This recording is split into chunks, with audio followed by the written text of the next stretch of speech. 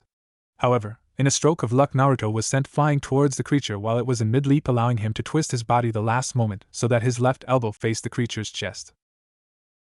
Boom. The creature was sent staggering back as a result of all the built-up momentum of Naruto's elbow smashing violently upon its chest. Clearly shaken up, Naruto decided to take advantage of the beast's obvious opening by quickly extending his hand toward the ground. The forest floor cracked as the blonde was able to push himself up and over the beast, landing several dozen feet behind it. What the hell? He was just expecting to propel himself with one hand so he could kick the monkey tiger thingy on its face, not push himself so far away behind it.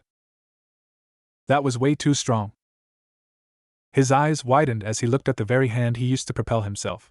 He repeatedly closed and opened the palm of his hand. He definitely felt that he was stronger. Slightly bending his knees, the boy kicked off the ground, creating a sonic boom accompanied by a foot-sized crater upon the earth as he charged towards the beast. 3 seconds away, he cocked his fist back. 2 seconds away, the beast turned towards him. A second away, he threw his punch. Impact. His fist smashed against the beast's face, sending it flying almost a kilometer back. Naruto stared at his smoking fist, his jaw dropped as far as it could. Damn, that punch was as strong as the ones Bachan used on the Erosenin. The blonde quickly pumped the fist he used to smack the creature. That was so freaking awesome to Bayo. Since when the heck was I as strong as Bachan? Wait, was this a side effect of him becoming a devil? Monstrous strength on par with a Sannin? Roar. The creature cried out, grabbing his attention. From afar he could see the rough outline of the beast as it started running towards him. Steam and drool slowly seeped through its fanged mouth while it continued to glare at him rather hatefully. Not that he was intimidated with his newfound strength, he was confident that he could actually beat this freak of nature. Bring it on, Bayo, he yelled, keeping his eyes on the beast, which suddenly stopped its charge about halfway towards the shinobi. The beast then opened its mouth and fired a jet-black beam of pure darkness right at the blonde. Thankfully, the creature had bad aim as the beam of darkness missed the shinobi by a rather large margin. Boom. Naruto turned around and saw that a good portion of the forest behind him was now replaced by a gigantic desolate trench courtesy of the creature's beam. Confidence shattered. That was rather bad. I guess that's what I get from trying to fire off a menacing beam when I have a hangover. A deep baritone voice came from the beast. Naruto's head mechanically turned towards the creature. You can talk. The creature rolled its eyes. Of course. Were you thinking that a new such as I was not able to communicate with others? How stupid of you, the standards for devils really have fallen so low. A tick mark appeared on his head. Oh, who are you calling stupid? Why, of course you are you even stupid enough to figure that on your own? The creature purred while its tail hissed ever so menacingly. Now would you please stop making this harder for yourself and let me kill you? I really am famished. You make it sound that you're planning on eating me, team. That's the plan. The Nu came charging towards the shinobi, a small blacking sphere forming around its open mouth. Like hell I'm going to hit by that. The shinobi from Konoha ran towards the beast's side, purposely avoiding the path of its mouth so that he will not get hit by that beam. Boom. A concentrated beam shot out of the creature's mouth, however, unlike the last beam, this one did not immediately disappear after it was fired, but rather the beam followed the shinobi. Try to avoid that, you lowly devil. Let's try this, whispered Naruto as he crossed the middle and index fingers of both his hands, creating a cross-like hand seal. Kage Bunshin no Jutsu. Shadow clone technique, he yelled out as no less than 15 exact copies of the blonde shinobi appeared beside in a puff of smoke, despite him only wishing for 2 of them to appear. Gee, my control is even worse. He complained as 2 clones grabbed him by his arms and tossed him towards a nearby tree, far away from the beam's path. The remaining clones, however, were unlucky as they were quickly dispelled by the attack, filling the entire area in smoke. Landing on a branch of the tree, Naruto quickly used Kage Bunshin again, creating 9 clones to his side. No words were needed to be exchanged as all of them jumped from the tree and came running towards the beast inside the smoke screen. What trickery is this? Roared the great Nu as it saw several copies of the blonde running towards it. The Nu swiped its claw, dispelling 2 clones that tried to punch it. It was kicked rather forcefully. The beast whipped its tail, smashing against the clone who kicked it. It was pummeled from 2 sides by 2 separate blondes. Roaring, it spun its body around, smashing its entire frame on the 2 blondes, which poofed, revealing themselves to be clones. A knee smashed to its face. The creature bit down on the knee, causing yet another clone to dispel. It was kicked in its belly by one of the blondes, while the other jumped in the air and landed an axe kick right on its head. Enough games! The beast yelled out before it roared, feeling rather impatient, and in no mood for the blonde's antics. A severe and massive roar that created a shockwave which easily dispelled the 2 clones, revealing the location of the real Naruto Uzumaki. Get over here! Shouted the Nu as its snake tail suddenly lashed out into the smoke, biting the real Naruto, who was observing the situation from the back by the shoulder. Aergragaf! The Uzumaki shouted in pain as he clutched reptilian tail, who had its fangs deeply planted in the meat of his shoulder. You cannot escape. Now perish so I may sate my hunger with your corpse. Whatever the Nu planned to say died on its mouth as the one and only Naruto Uzumaki once again lived up to his title of Konoha's #1 unpredictable shinobi. He bit down on the beast's tail. Aergrug! The creature yelled out in pain as it quickly released its tail's hold over the blonde's shoulder. Naruto quickly jumped back, distancing himself from the beast before groaning rather painfully, and placing his hand over his shoulder. Ugh, hi, you fucking bit my shoulder. You fucking bit my tail. Well, yeah, you bit my shoulder. You bit my tail. Well, fuck you. Whatever the hell you're supposed to be. Nu. I'm a Nu, you stupid devil. Yeah, well, at least I don't look like the offspring of an interspecies orgy, you team. I will murder you. I'd like to see you a vertigo wave through the shinobi's system. His vision became blurry, his body got heavy, making it increasingly difficult to remain standing. Try. He finished as his legs finally gave in, causing him to crumble down on one knee. What the hell did you do? The Nu smirked that was faster than expected. The blonde's eyes widened in realization. Poison? Close, but it's not poison. Those of my kin are known to bring forth illness and misfortune in our wake. That is but one of the many illnesses, or as others prefer to call it, curses, that I have in my body. A simple paralyzing ailment that affects even the strongest of devils. Naruto inwardly cursed as he tried his best yet failed to move from his position. The creature slowly stalked towards the blonde drool already spilling out of its mouth. It was fun while it lasted, devil. The beast raised one of its claws up and brought it down, all intent of ending the blonde's life. Only for the blow to miss its intended target as the shinobi was tackled away. It happened so fast that even Naruto found it hard to comprehend what happened. Mere seconds before he was about to die, she came diving down from the sky, tackling him away. She saved his life. Are you okay? He looked on the crimson-haired beauty who was lying on top of him. He would have blushed at the sudden closeness if not for him spotting the pained expression in her face that she was trying hard to hide. I'm fine. The shinobi managed to mumble out. Good, she said rather weakly. Hey, are you okay? He asked, only for his eyes to widen in surprise as his nose picked up on an ever-familiar scent. The smell of iron.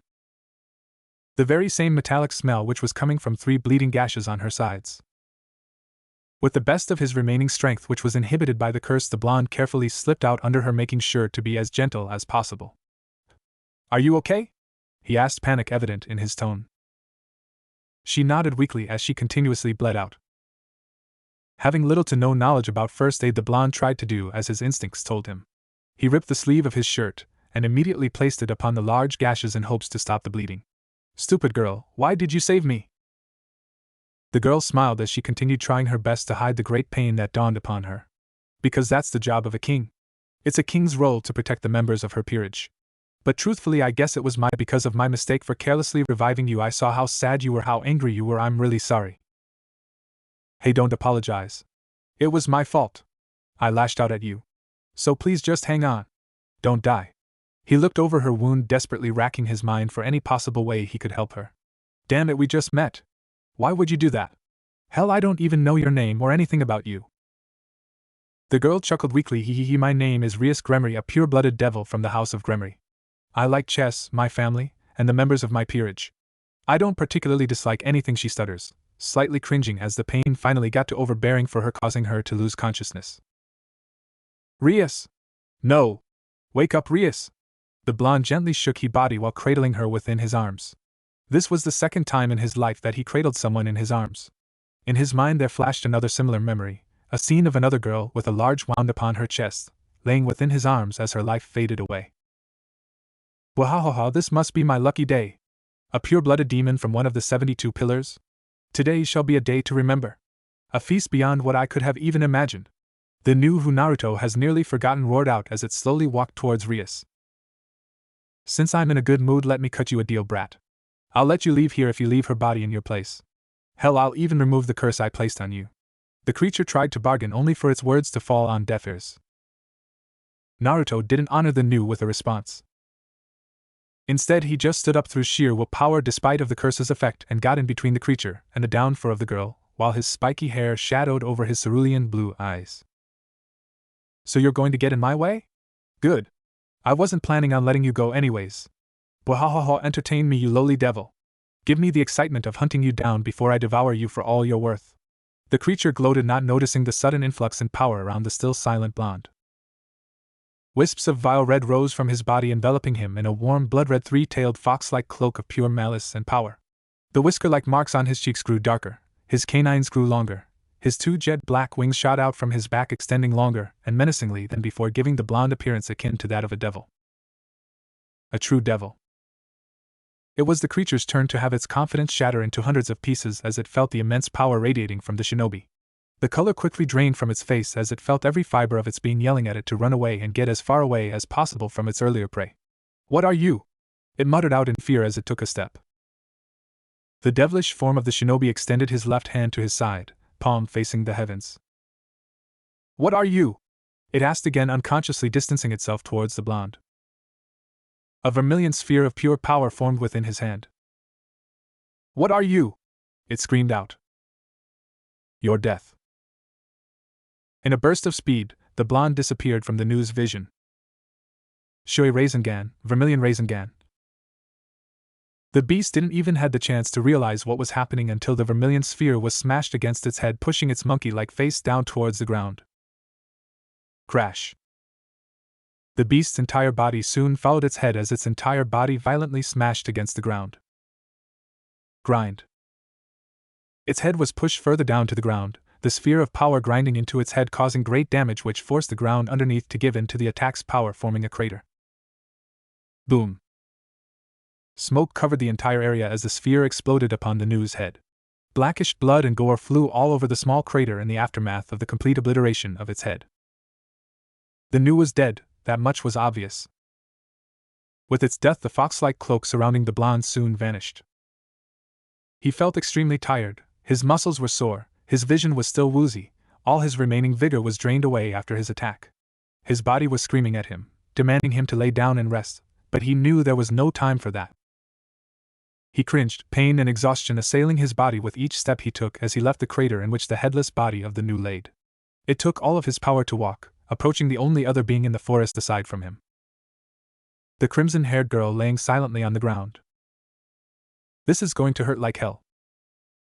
He knelt down as he got close enough to the girl. Arms extended, he scooped the unconscious girl from the ground, cradling her in his hold. Arag, he shouted as he forced his knees up, ignoring the burning pain he felt. He started walking. He didn't know how long he walked. He didn't know where he was going. He didn't know how the amount of distance he traveled. All he knew was that he kept walking. He walked for only one reason: to find someone who could save the girl in his arms. He walked until his world turned black. Line break.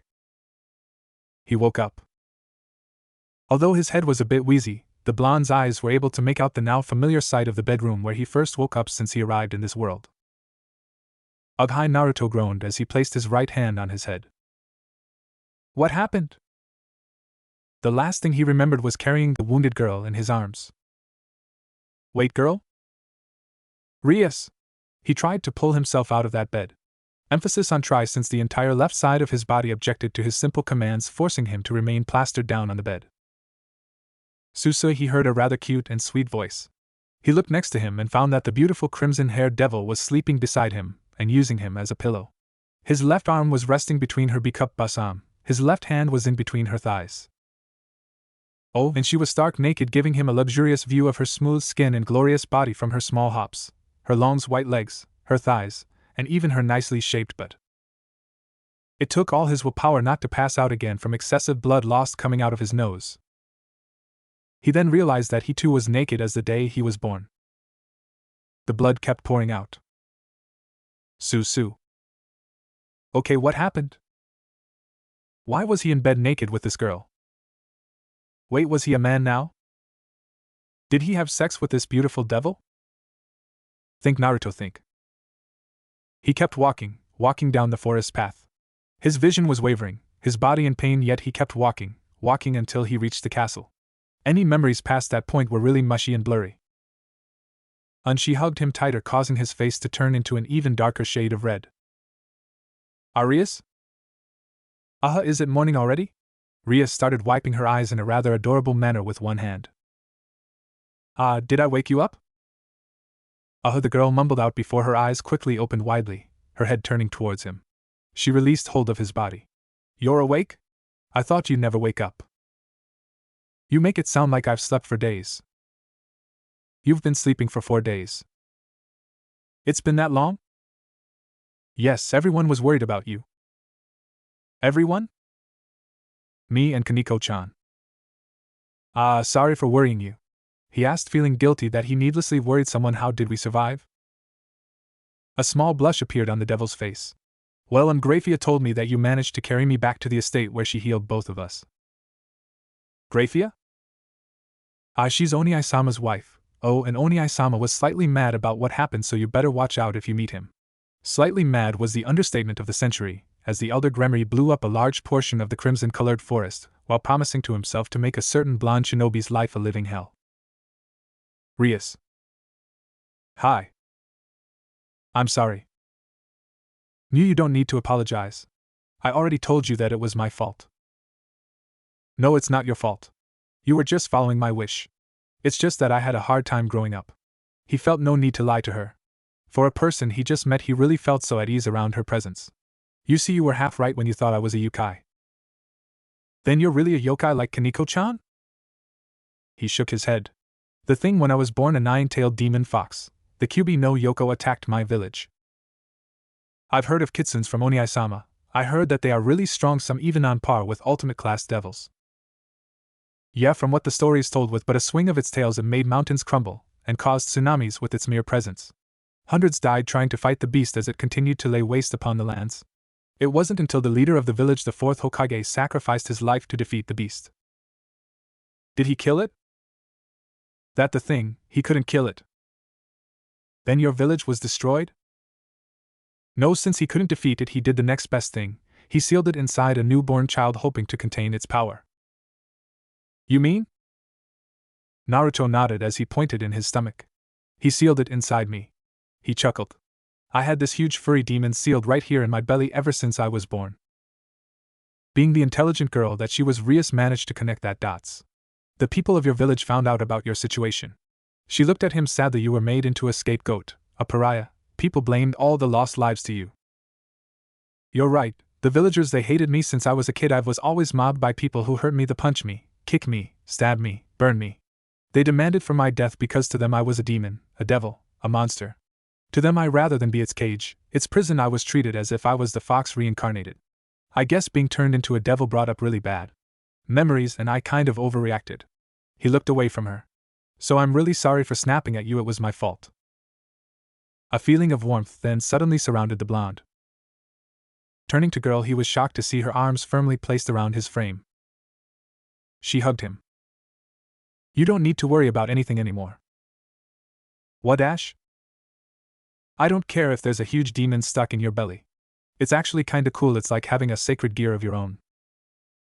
You don't hate me? You're not afraid? Why would I be afraid? To be afraid and to hate you would mean to be afraid and hate myself, my family, and this entire world I grew up in. He looked at her completely confused. How can a devil like me hate another devil who I reincarnated? I told you before, you're not a human anymore.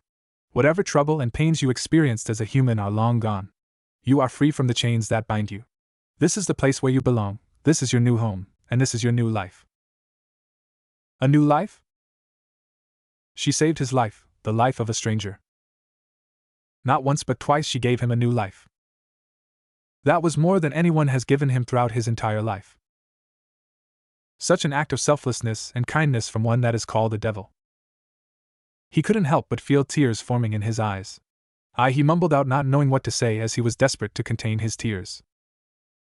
She smiled kindly at him before enveloping him in a hug. A simple gesture filled with so much love and emotion.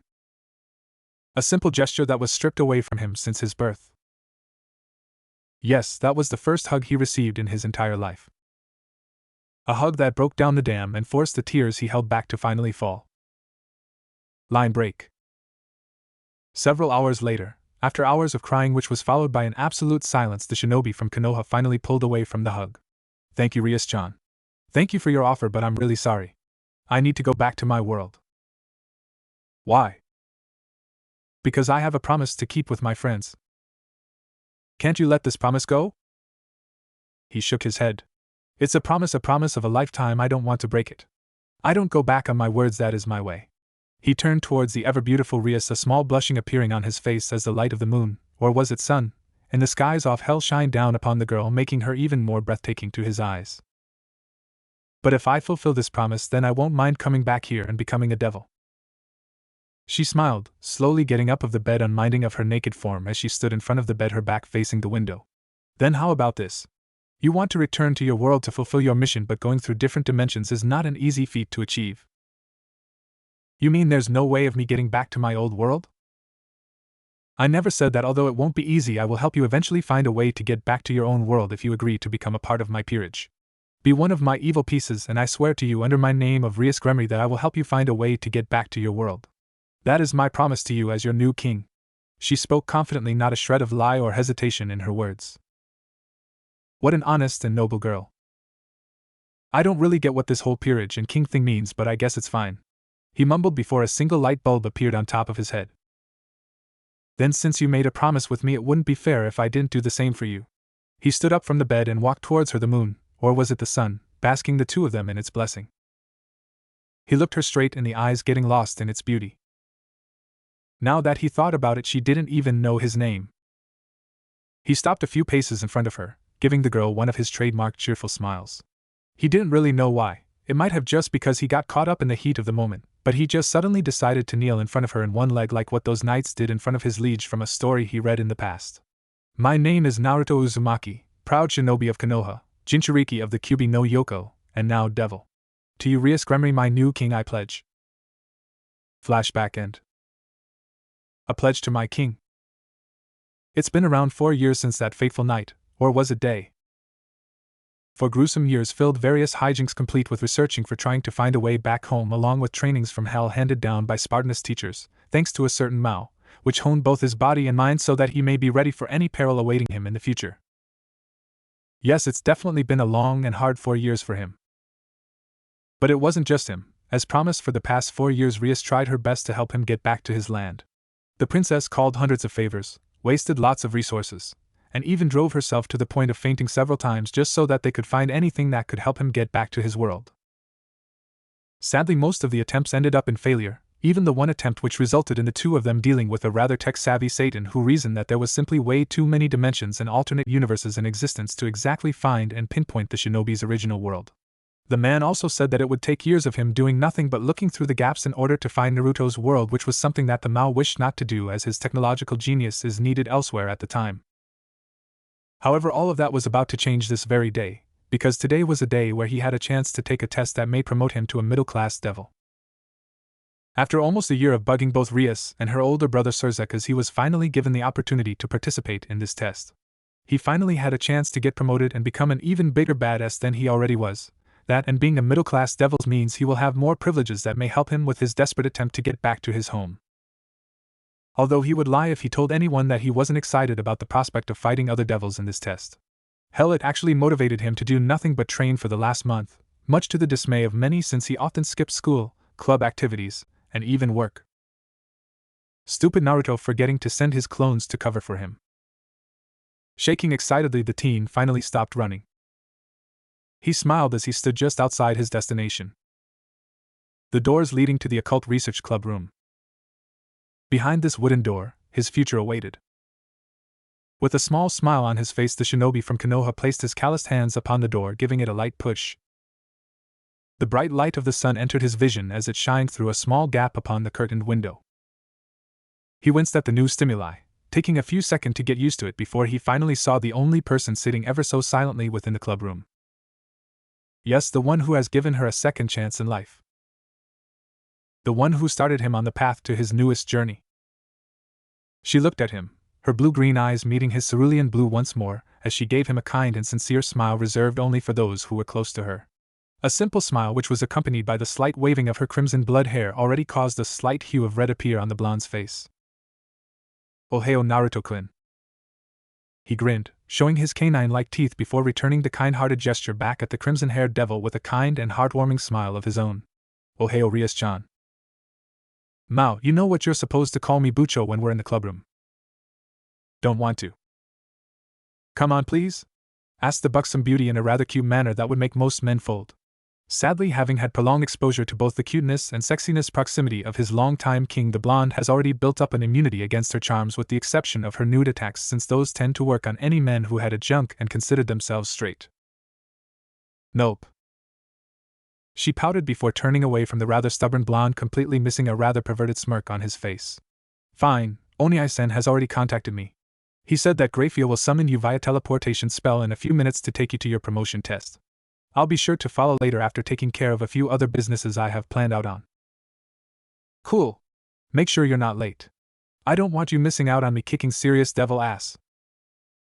Of course, what kind of king am I if I can't even attend my favorite piece's promotion exam? He glomped her, embracing her entire frame in his arms. Oh, that's why I love you, Rias-chan.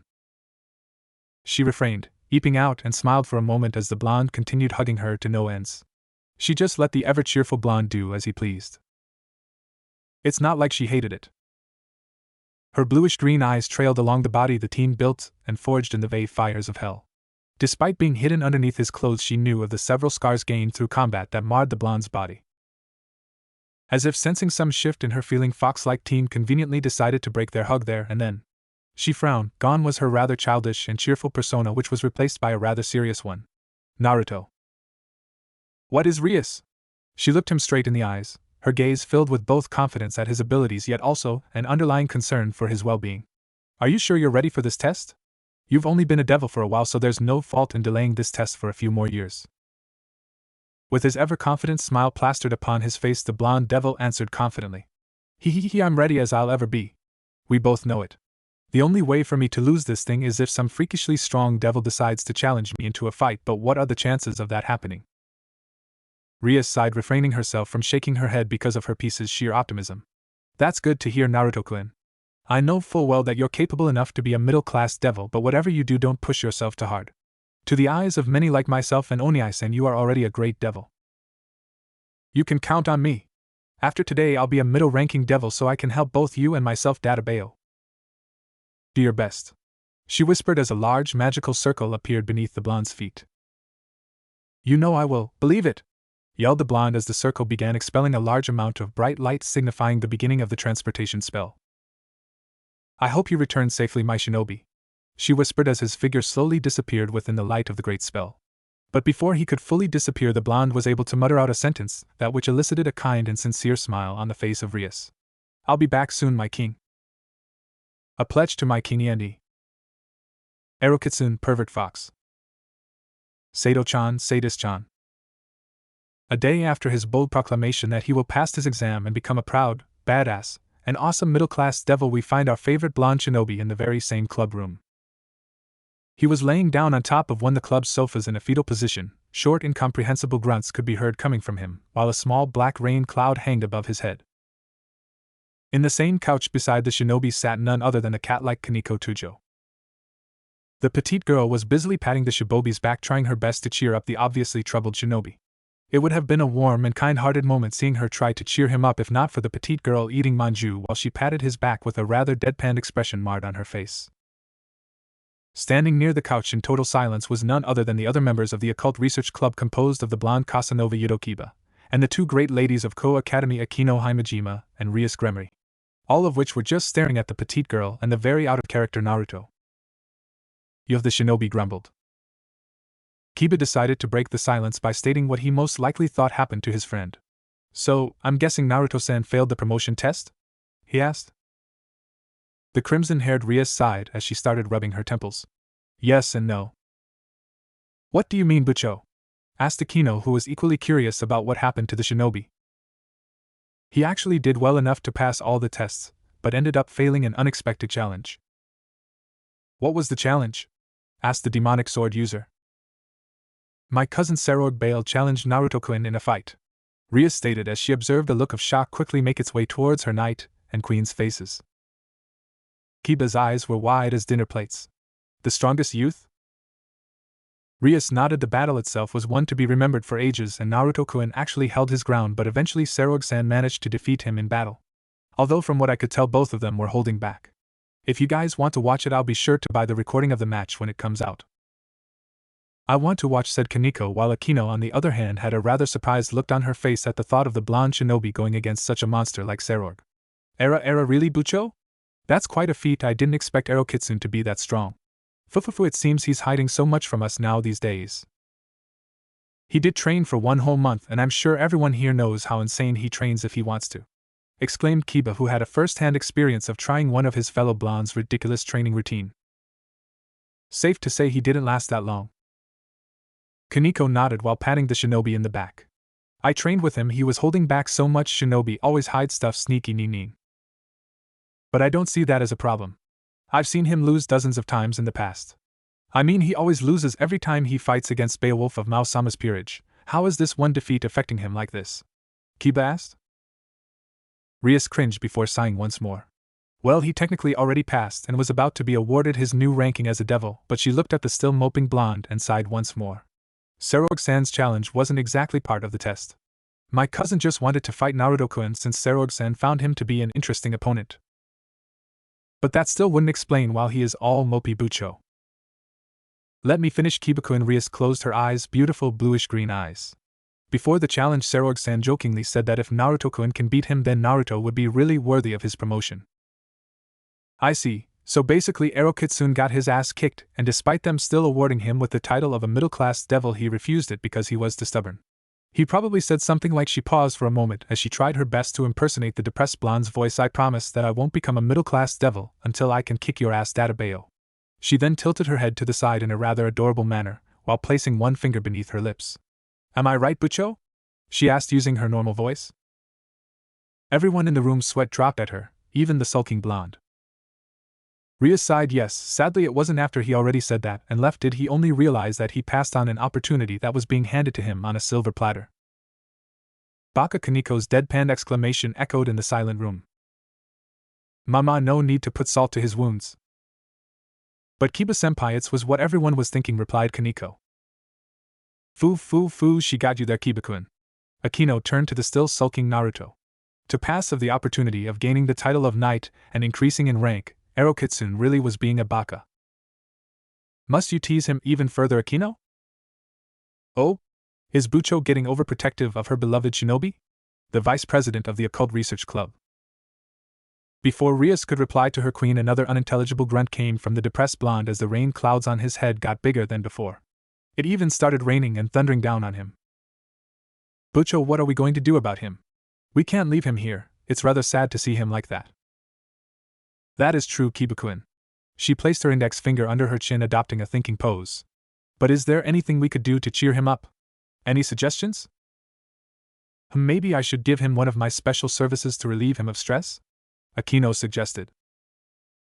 No was the unanimous and instantaneous response from the rest of the club members. Why the quick rejection? Because I don't think he's in the mood for some S&M plays while he's like this. Actually, I don't think he's into S&M plays, period, answered Rias. Ah, such a shame, whispered Akino. Rias turned to her knight. Kiba-kun, you're a guy, do you know what can cheer a guy up when he's down like this? Maybe a hug or kiss would cheer him up. Are you suggesting that you want to kiss and hug Naruto-kun? Kiba blushed. No. Bucho, what gave you that idea? Foo, it's because of all those rumors between you and the Ero-Kitsune. Trying to change the topic, the Casavona turned to the crimson-haired princess. Ano, why don't you give him a kiss, the Bucho? Rias went red at the thought of kissing her shinobi. Oh, is Bucho-san really considering kissing her beloved shinobi? Akino. Foo, if you don't want to, I could always take your place and give Ero-Kitsune a kiss he'll never forget. She traced a finger along her lips before licking them in a rather suggestive manner. Rias glared at her queen. No kissing Naruto. No kissing Ero-Kitsune, or no one but me is allowed to kiss Ero-Kitsune? Rias' glare became even fiercer while Akino just chuckled, since her Bucho was really so adorable when she was teased. It was no secret to the group that Rias developed a crush on the shinobi over the 4 years of the two knew each other. Not that Akino couldn't see what her friend was attracted to, from his well-built body, to his upbeat attitude, and those cute whisker marks, the blonde was a fine specimen among men and devils. Of course she knew that aside from Rias there were others who crushed on the blonde. She and a certain cat-like girl were in fact also guilty of being attracted to the blonde. Such a shame that the shinobi was apparently completely oblivious to their feelings.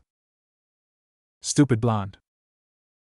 Treat him to ramen, suggested Kaniko as she moved from Naruto's back to his hair, gently rubbing the blonde's locks of hair, eliciting another groan from the blonde. Kiba, Akino, and Rias blinked. Yes, that would most likely cheer him up. The Ero-Kitsune does love his ramen. Of course we can treat Naruto-san to ramen. Who's paying?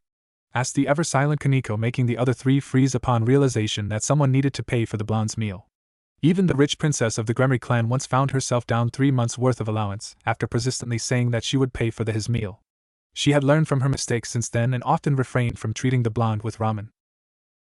The others, having experienced a rather similar situation, realized the direness of the current situation at hand. Whoever had to pay ramen to cheer the shinobi up would most likely be broke for the next month or two. For a moment it appeared that time froze as each member of the peerage glared at each other, with the exception of Kaniko, who remained impassive as she continued petting her senpai. Sparks flew from Rias, Akino, and even Kiba's eyes. Not a single one of them was willing to pay. All of them only had a second to act. To be late was synonymous to being broke. In slow motion all 4 mouths opened as time slowly moved once more. Not it! Not it! Not it! No, darn it! A pledge to my king.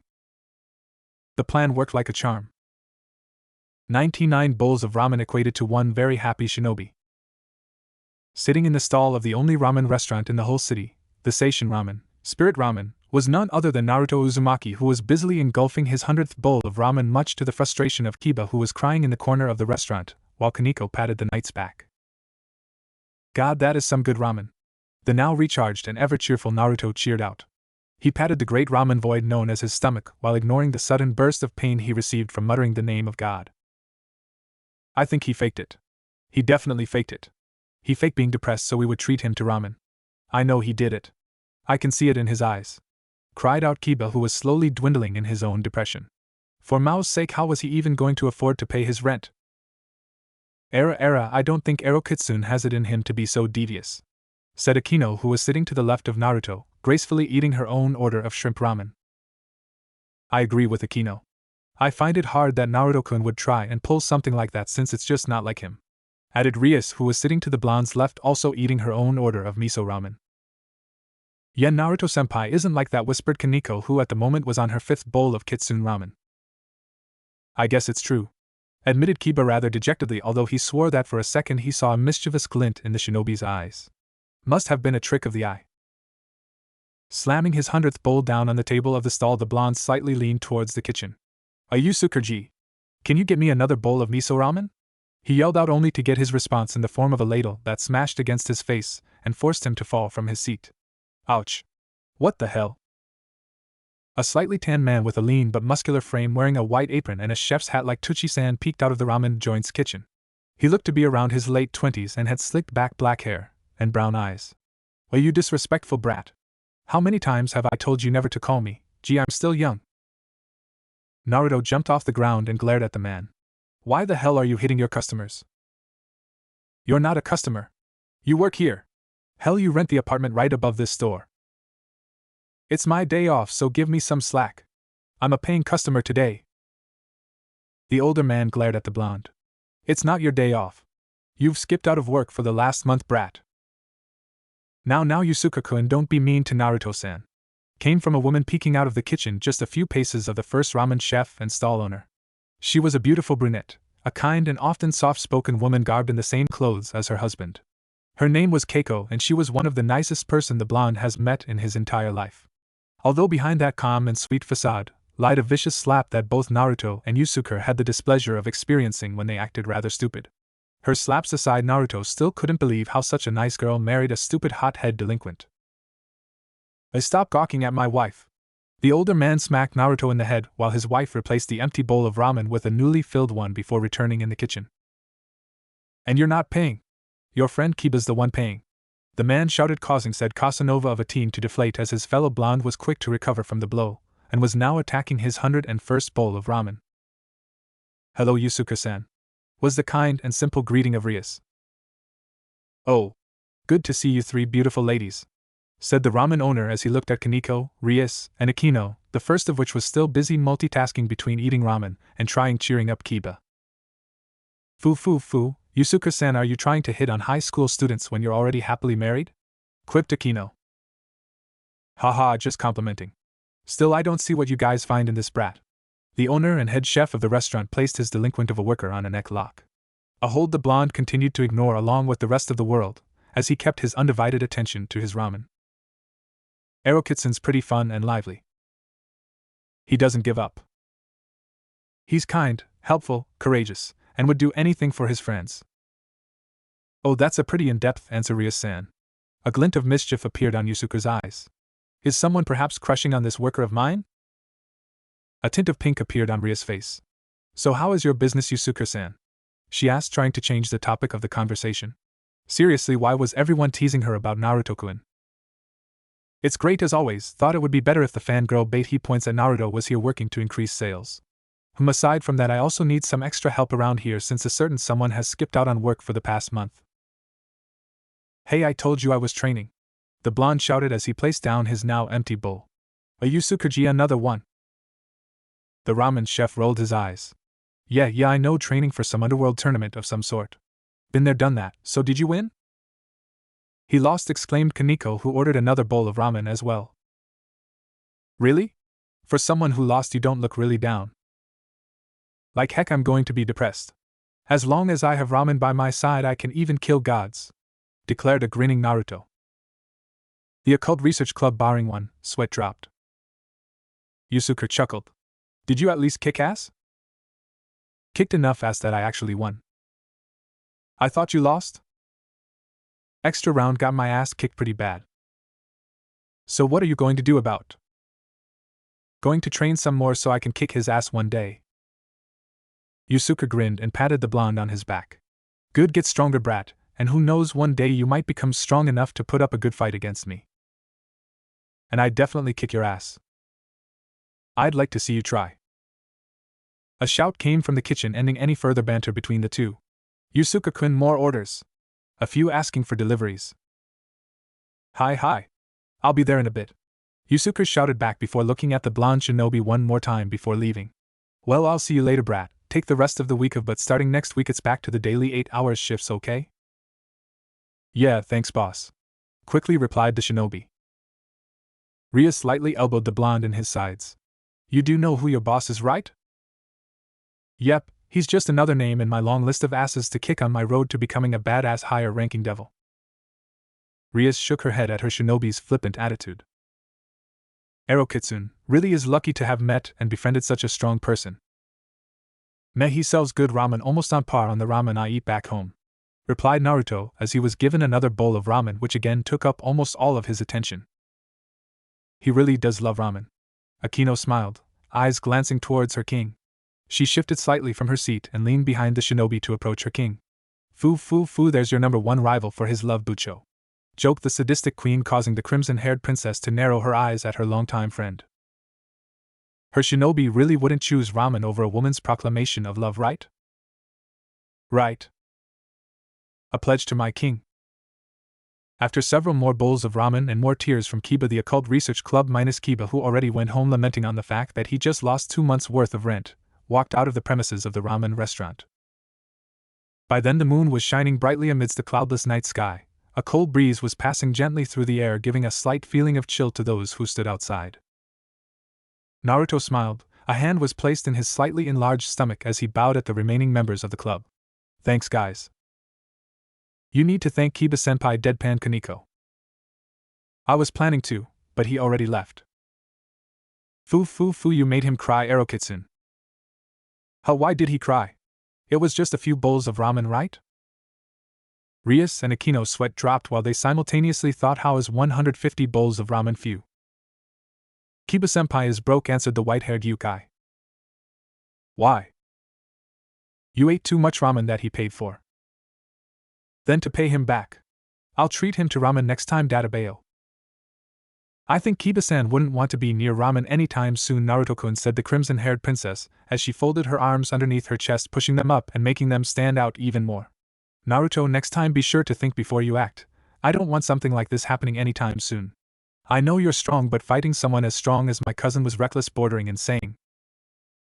Naruto nodded absent-mindedly. I'll try my best not to get my ass kicked.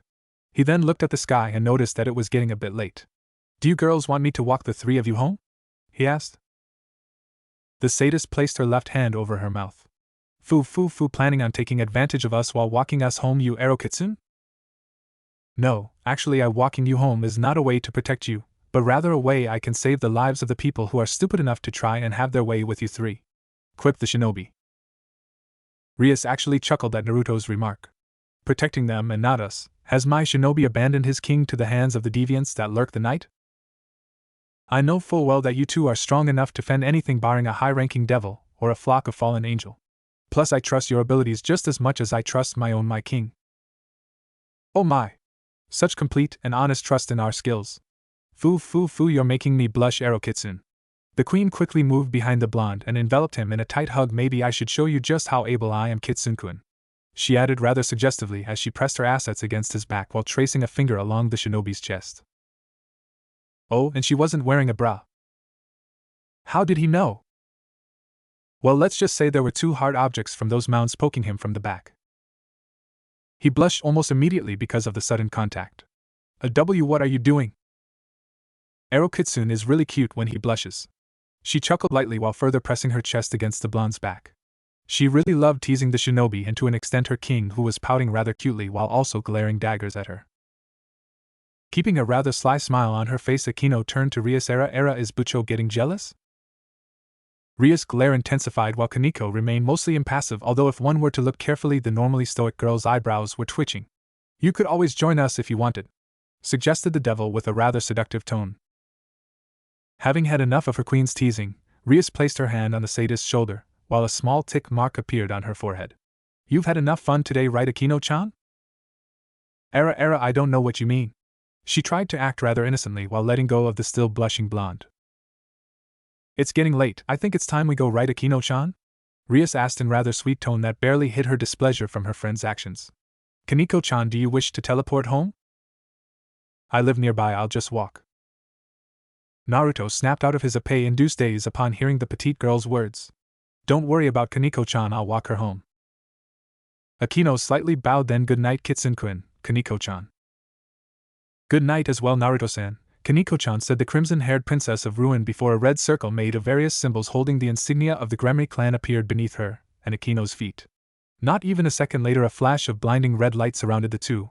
When the light receded, the two already vanished into thin air.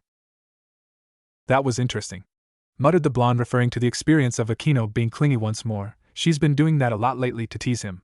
She did do that to just tease him, right? It's not like she really was serious with all of her suggestive actions, right? Kaneko just shook her head as she started walking towards the direction of her home away from the shinobi. Ero-senpai, she whispered.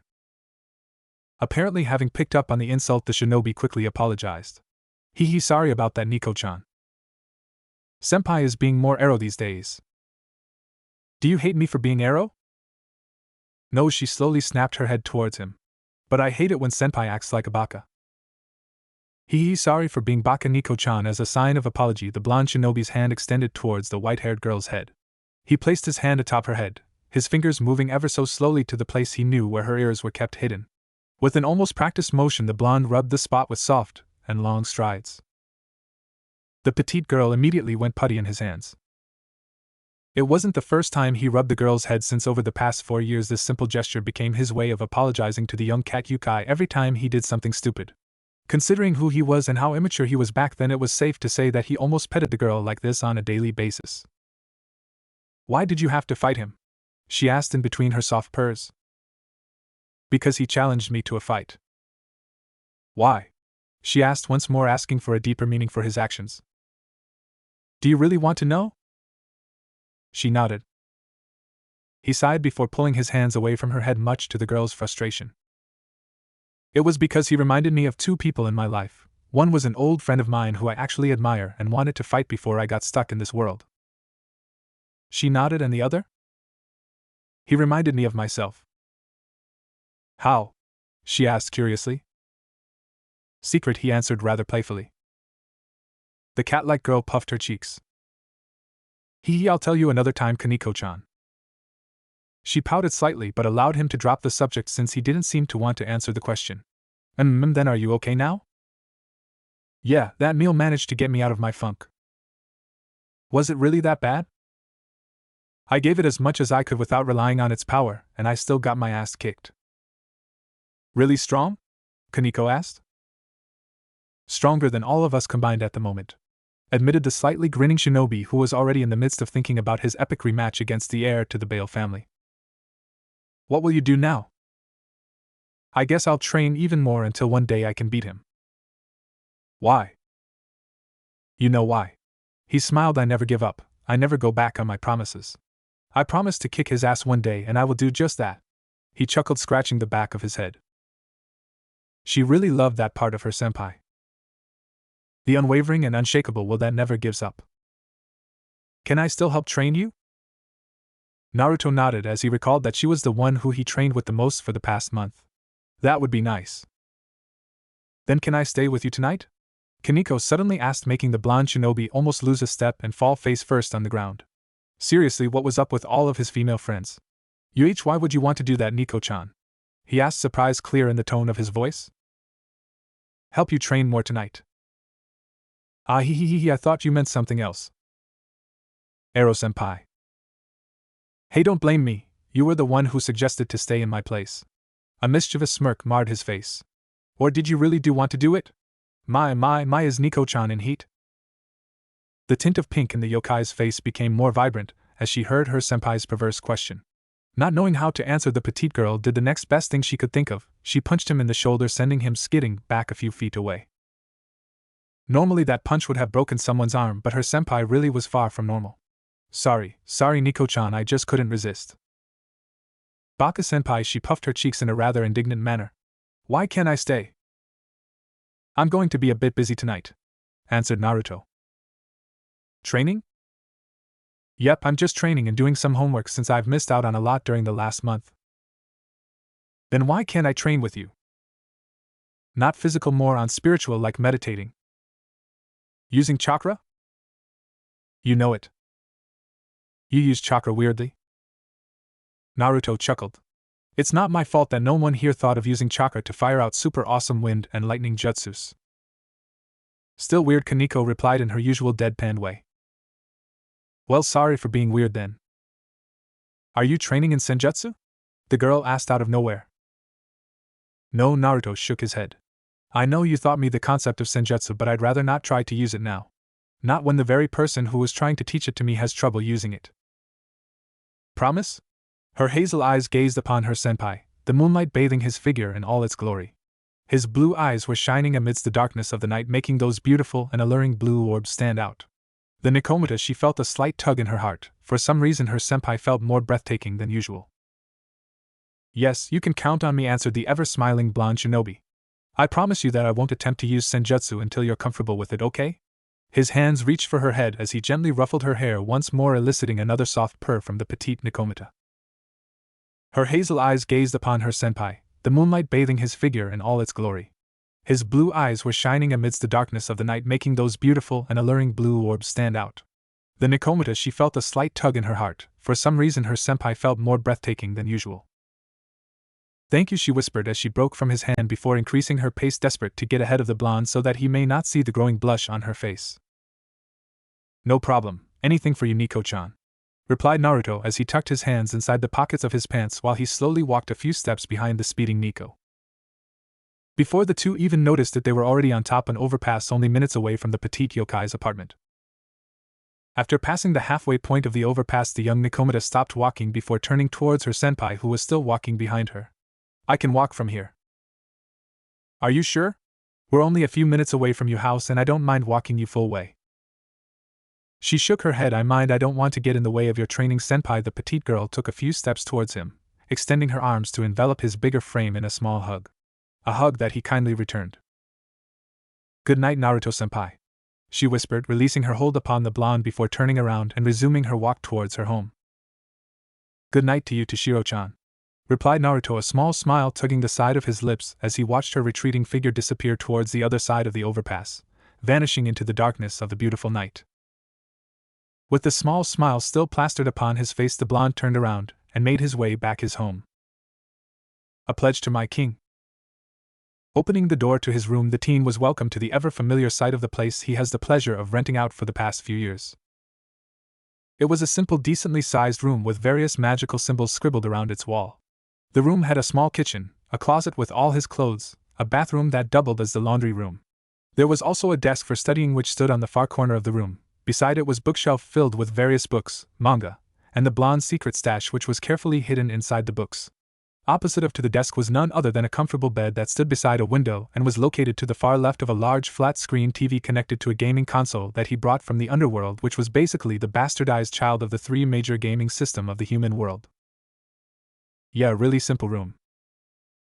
Closing the door on his way in, the blonde quickly made his way to his pseudo-bedroom and living and sat down on the ground, crossing his legs. Okay, time to train again, he whispered before creating a single clone. Yo, what is it, boss? I'm going to my mindscape for a while. So what do you want me to do? Do my homework, he commanded. The fuck? Do it yourself, the clone complained. Ignoring his clone, the teen took several breaths, the next breath shallower than the first ones until he was breathing a bare minimum to support his life. The teen then closed his cerulean blue eyes, welcoming the ever-familiar embrace of the great darkness to descend into the deepest regions of his mind. Line break. Beautiful and empowering crimson red.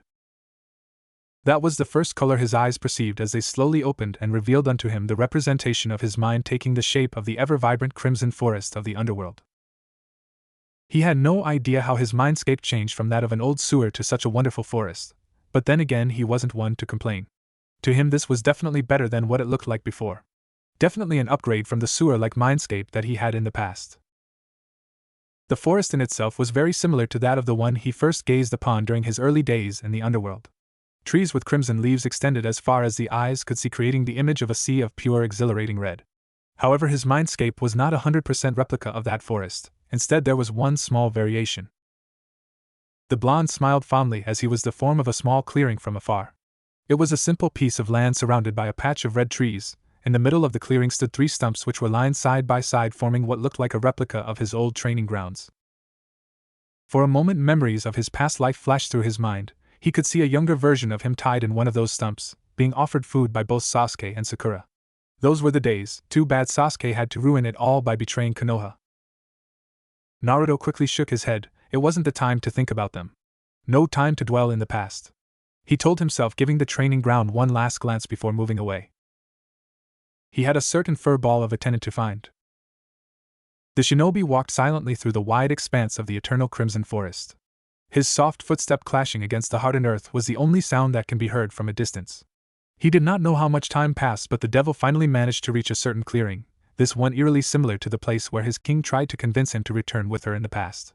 Heck, he could even the cracked land and torn trees he made during his raging rampage. Not really the proudest moment of his life. His blue eyes gazed upon the damaged clearing until he spotted the frame of the demonic fox. "Wow, you look like crap," exclaimed Naruto as he walked towards the great Kyubi no Yoko, who still looked the same as ever. It had its trademark orange fur accompanied by 9 tails swishing about, and it still had the same red eyes. Yes, still the same as ever.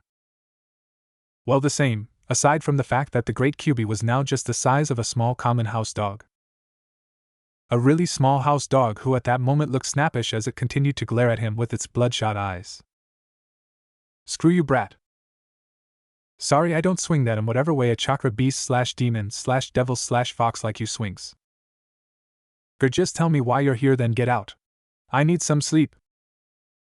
"How that's strange, don't you always sleep in here? It's been real noisy recently. Now GKI, tell me why you're here before I destroy you with my power. You know you were much more threatening when you were huge." The fox scowled before growling. "Don't waste any more of my sleeping time." Okay, fine. You think you could lend me some of your power without me going insane? Fuck off, monkey.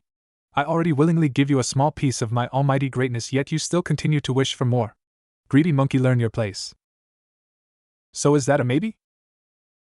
It's a no. But why? Come on, be a Paul Fuzzy butt. Growling. Why? Because ever since you turned into a devil, or whatever the hell you are right now, my powers became fucked up beyond recognition. Grr. Piss me off any further, and I'll really screw with the pheromones you release. I'll make ITS so you actually release double the amount your body is producing. You can actually do that? Asked Naruto, who was rather shocked by this new information. If his tenant were to do as it threatened, then the consequence would be catastrophic. He might be forced to live a life away from civilization just so he could avoid getting mobbed and killed by the girls who chase after him. I don't know. But I'm about to try, yelled the still cranky Kyubi. Naruto took a step away from the creature while showing a rare expression of fear upon his face. You wouldn't, Naruto said in shock as he glared the small puppy-sized Kyubi.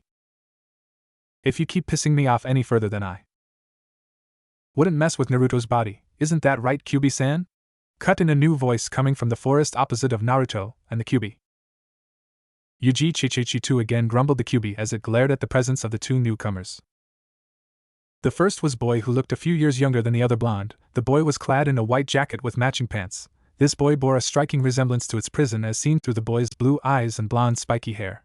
The second newcomer was a girl with knee-length red hair and violet eyes. She was wearing a short-sleeved tan kimono-like blouse. Just from the sight of the two, the Kyubi wanted nothing more than to kill them where they stood. Oh, don't you like us, Kyubi-chan? Asked the girl with vibrant red hair. Chan? Girl, you dare call me Chan? If I were back to my full size and power, I would have killed all of you without hesitation. roared the miniature Kyuubi, who by all intents and purposes did not look threatening, rather it actually looked cute. Why all the hate? Asked the younger-looking blonde. Why? Grrr, I swear to Rikudo I'm hey, what the hell are you doing? Shouted the miniature Bijou as its tenant grabbed it by its small arm and lifted it up in the air. Well, since you don't really want to help me and you're kinda cranky, then you can stay here and sleep while I talk with my friends over there, said the blonde shinobi, while shouts, profanities, and death threats that would have made sailors blush rapidly fired off the nine-tailed kitsune's mouth. Taking out a sturdy rope, where it came from even Naruto didn't know, he made a small leash and tied it around the Bijou's neck before tying said creature up on a nearby tree. You insignificant whelp! How dare you! How dare you bind me like this? You shall pay for this. I'll kill you! I swear to Rikudo that I will murder you when I regain my full power. Yeah, kill you, murder you, burn your village to the ground. You can threaten me all you want, but you can't hurt me when you're tied up like that, Databeo. Ignoring the growls and several other shouts of hate coming from his tenant, the blonde turned towards the other two presences in his mindscape. Evening, Minato-san and Kushina-chan, how are you two? Did you guys finally get your memories back, or is it still messy up your heads? He asked with a goofy grin. Ha, it's getting there. I remember a few more jutsus, but aside from that my memories are still fuzzy, replied Minato while scratching the back of his head. Yeah, same for me. But I did remember one extremely badass right-on jutsu, Databane, cheerfully shouted Kushina.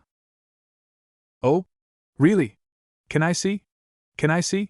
Naruto asked, almost really didn't know who the two others were, and they didn't really know who they were since they apparently had some form of amnesia, but the two were supposedly souls that were sealed inside him along with the Kyuubi. So far the only thing he got from them were their names, Kushina and Minato.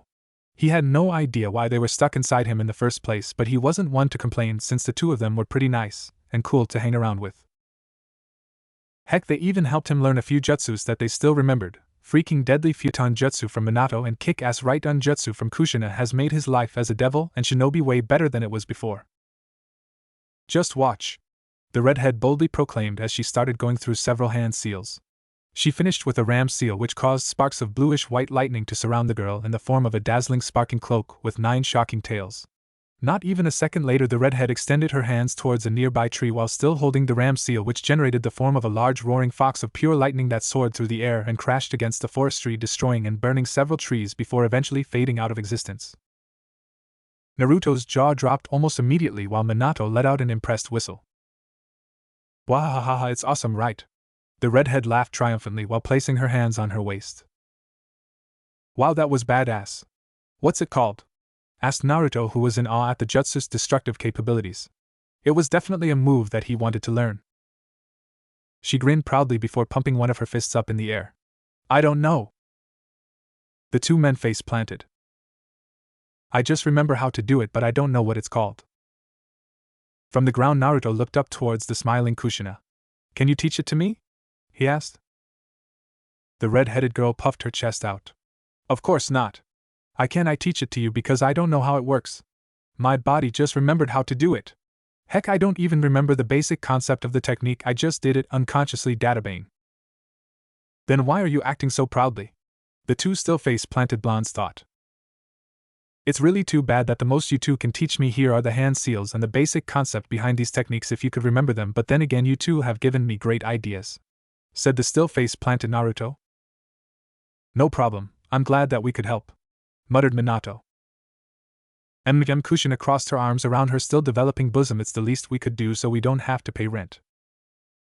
Ugh, Kushi, we don't even pay rent, or did you forget that we're inside Naruto-san's mind? Oh yeah, forgot about that. Teehee. She stuck her tongue out in a rather cute manner before tilting her head to the side and lightning bonking her own head. Kawaii, the two blondes simultaneously thought. Let it be known that both had a rather peculiar weakness towards redheads.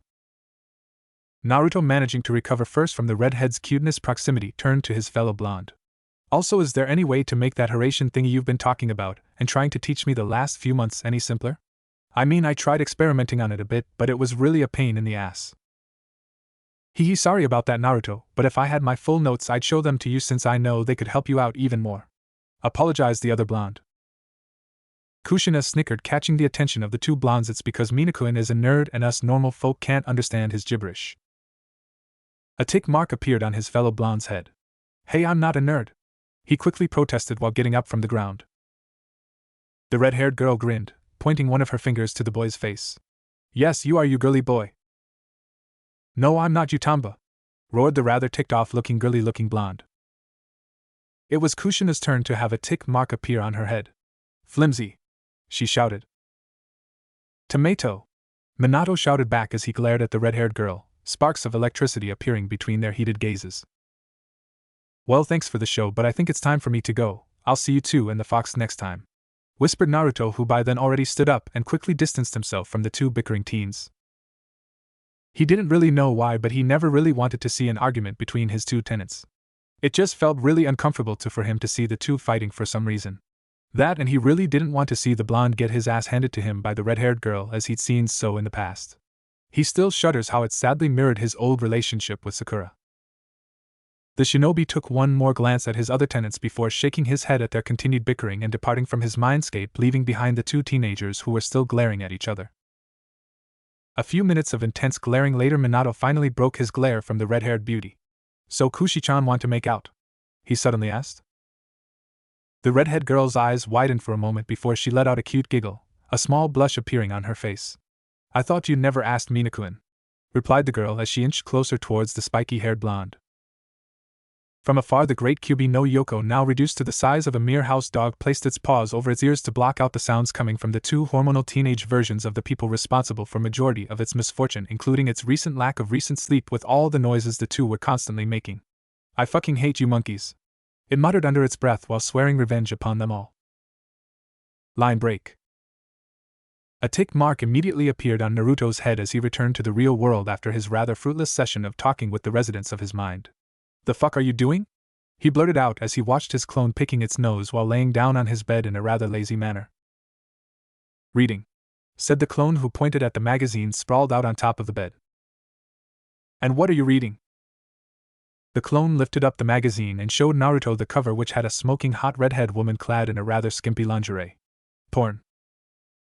Naruto started rubbing his temples. Did you at least do my homework? He asked. Nope, was his clone's quick reply as it turned a page from his magazine. Why? The clone glared at its creator. Because fuck you. You don't even want to do it for yourself, then why the hell should I bother doing it for you, Databeo? Those were the famous last words from the clone, who was instantly dispelled by Naruto. Stupid clone, whispered the blonde as he reached for his materials for school. Having skipped a lot for the past month, he had a lot of catching up to do. Ugh, I'd rather fight a group of fallen angels than do this, he complained as he opened up a textbook labeled Japanese mythology and began reading about the god and goddesses of Japan, particularly a passage about the god of the sea and storms. Interesting sword, he whispered as he continued reading the tales of the god's journey for homework. A pledge to my king. The next week or two for one Naruto Uzumaki was rather, well, to put it in one word, normal.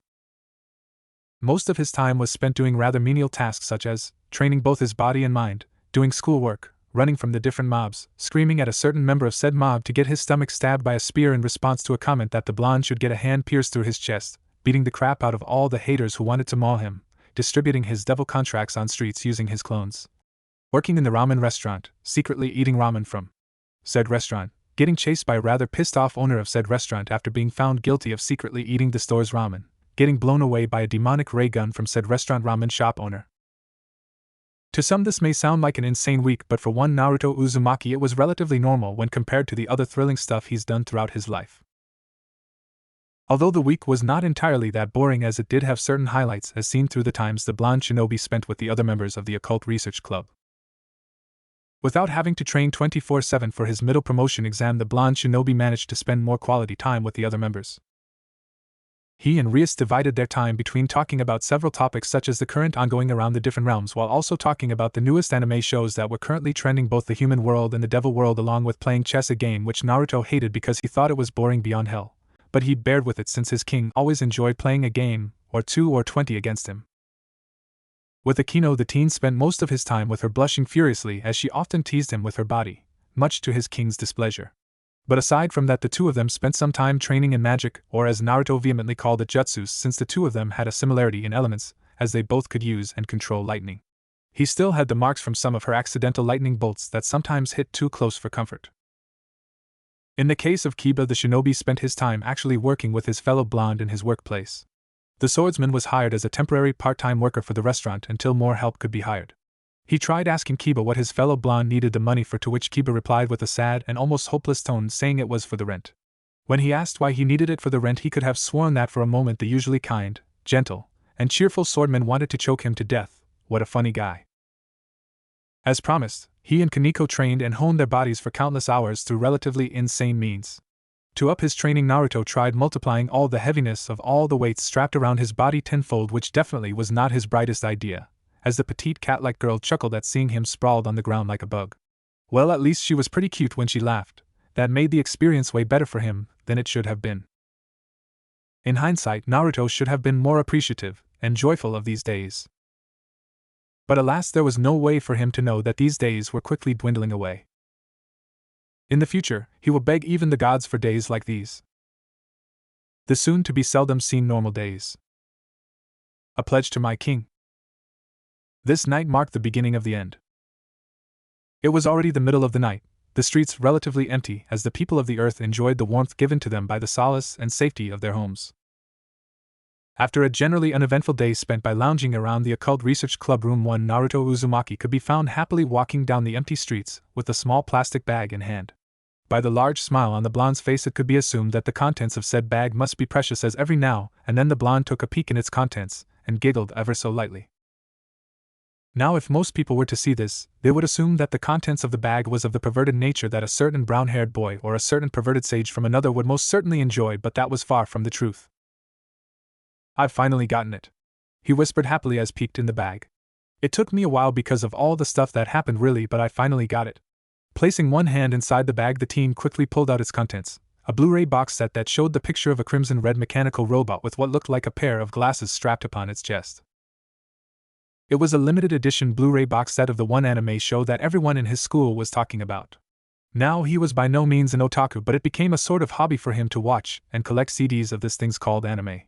Truth be told, if there was anyone to blame for his current hobby, it was his king, who, despite denying that she was otaku, introduced him to this foreign mode of media. At first, he didn't really like the idea of just sitting around and watching make-believe characters fight and talk about random stuff, as he preferred to exercise and train his body. But after watching a couple of series involving this gigantic beings known as mechas, robots, nightmares, Gundams, and Evangelions, he became a fan of anime. Just the thought of those things that were bigger and more badass than any summon he could think of just brought shivers down his spine. It even made him consider the thought of saving up enough money so he can build his own robot in the future. Sadly, his plan was quickly shot down by Rias, who told him it was a waste of money. He tried arguing with her, but when she equated the amount of money he'll need to build a robot and the number of ramen he could eat with said amount of money, the shinobi quickly abandoned the idea. Naruto grinned happily as he looked at his collectible box set. "I'm going to enjoy watching this." He chuckled as a cool breeze of the evening sky went over him. What did those otaku keep signing? He cupped his chin in a rather puzzled manner before a small light bulb appeared on top of his head. Row, fight the pow." He forcefully cut himself off whatever he was planning to say, eyes quickly narrowing. The teen immediately tensed, his body readying itself to react towards the eerie atmosphere. Yes, there was a strange feeling in the air, a mixture of both purity and impurity. It was actually a familiar feeling to the blonde, as he felt the same aura on two individuals that he had the pleasure of meeting. One was none other than his king's queen Akino, who gave out the same feeling although in a lesser extent, and the other came in the form of a perverted patron that often ordered ramen in his workplace. That man practically radiated off this feeling by waves that he was sure he would have drowned in its presence. The slight spiking of killing intent confirmed his suspicions, alerting him to the hostile presence in the area. The teen calmly placed his collectible box set in the plastic bag, then into the safety of his school's blazer. Whoosh! The sound of something passing through the air caught the shinobi's attention. It was a spear made of yellow light sailing through the air as it approached him in breakneck speeds. "Fallen angel," the teen whispered as he quickly somersaulted backwards to avoid getting impaled by holy spear made of pure light that crashed against the very spot he stood in mere moments ago. As he flipped backwards, a single kunai quickly dropped down from right sleeve of the shinobi's blazer. Halting his somersaults, the teen took hold of the blade and held it defensively in front of his body while glaring at his attacker. A buxom woman with long navy blue hair flying up in the air with her crow-like wings. She was wearing what looked like a violet skirt matched by trenchcoat-like top with a wide collar giving a view of her rather voluptuous and cleavage. "Well, what the hell is a fallen angel like you doing here?" Naruto asked, only for his response to come in the form of a yellow spear of light forming in the fallen angel's hands. She then threw the spear at him. "Devil hunting," said the fallen angel with a rather arrogant tone as she smirked while watching her spear hit its target, piercing the blonde devil right through his chest. Smash! Only to find an impaled log in the place of the devil. "What the?" she muttered out in shock as she looked closely and confirmed that she indeed attacked a log instead of the shinobi. "Hey!" The fallen angel's head snapped towards the direction of the voice and found that the devil she was trying to kill was standing a few steps away from the now broken log. "I just asked what a fallen angel like you is." Naruto was cut off when another spear of light was thrown at him courtesy of the fallen angel. Much to her shock, the buxom fallen angel found that she once more hit a log instead of her target. "You know, I think we may have gone off in the wrong foot," stated Naruto as he appeared out of the shadows of the night and began walking towards the still flying fallen angel. "So mind telling me your name, and why you're attacking me?" the shinobi asked while making sure not to let his guard down. "My name is Kalawiner," the fallen angel introduced as she kept flying around the blonde, "and I was merely taking a stroll because of boredom. You devil were just unlucky to meet my path tonight." A yellow spear of holiness appeared in her right hand. "Now stop moving so I can impale you with my lance." She threw the spear once more. This time the blonde shinobi did not even bother replacing himself with a log as he easily moved his body away from the spear's trajectory. "But that will hurt." "That's the plan, stray devil," the woman shouted as she created another spear and attempted to dive bomb the blonde. However, she did not even come close into hitting her target as the blonde carefully parried her initial thrusts with his kunai and avoided her follow-up spear throw that attempted once more to impale the shinobi. "Why, seriously, stop that. If you don't, I'm really going to beat the crap out of you." "A low-class stray devil? Don't kid yourself." Naruto furrowed his brows and clenched his teeth. "What did you call me?" She smirked, flying high above the sky looking down on the devil. "Low-class stray devil." He may have cheered up, but he was actually still a bit sore about his loss in the hands of Sarorg, so calling him a low-class devil really rubbed him off the wrong way. Kalawiner chuckled rather loudly. "Did I hit a nerve, low-class?" she asked as she kept looking down on Naruto. "That's it. You decided to fuck with the wrong devil tonight," yelled Naruto, Screw trying to play around and gathering information. This woman was going down.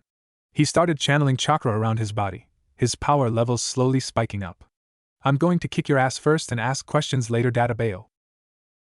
"Hey, I'd like to see you." The blonde devil disappeared from her vision in a burst of speed. 2 feet-shaped cracks were visible on the spot where he stood moments ago. "Try," she managed to mutter out before a fist landed on her left cheek. It was a punch, just a simple punch that sent her crashing from the high heavens where she flew towards the hard surface of the concrete ground. With a loud crash, the pavement cracked under the force of blow which would have probably killed or incapacitated its target. The fallen angel yelped in pain but endured the blow to the best of her capabilities.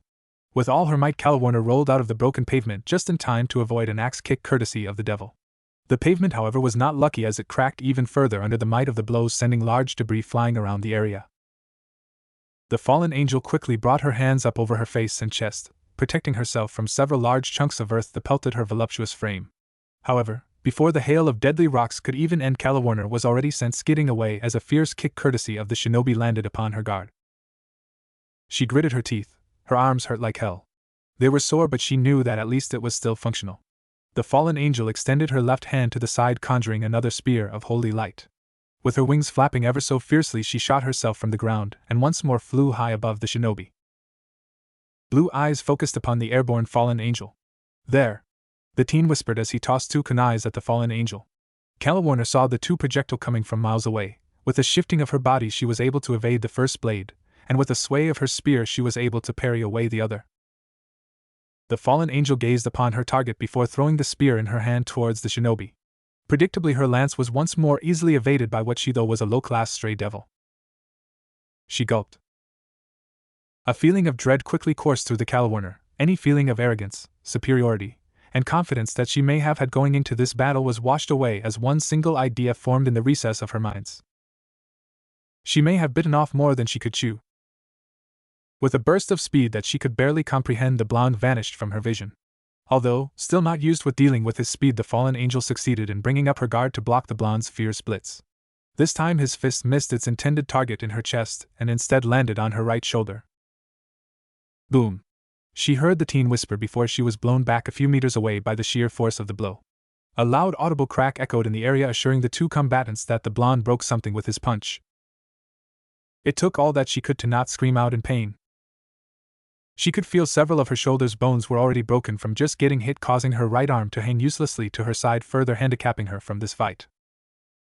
It was clear who was going to win. Clicking her tongue, the fallen angel quickly formed another spear with her better hand.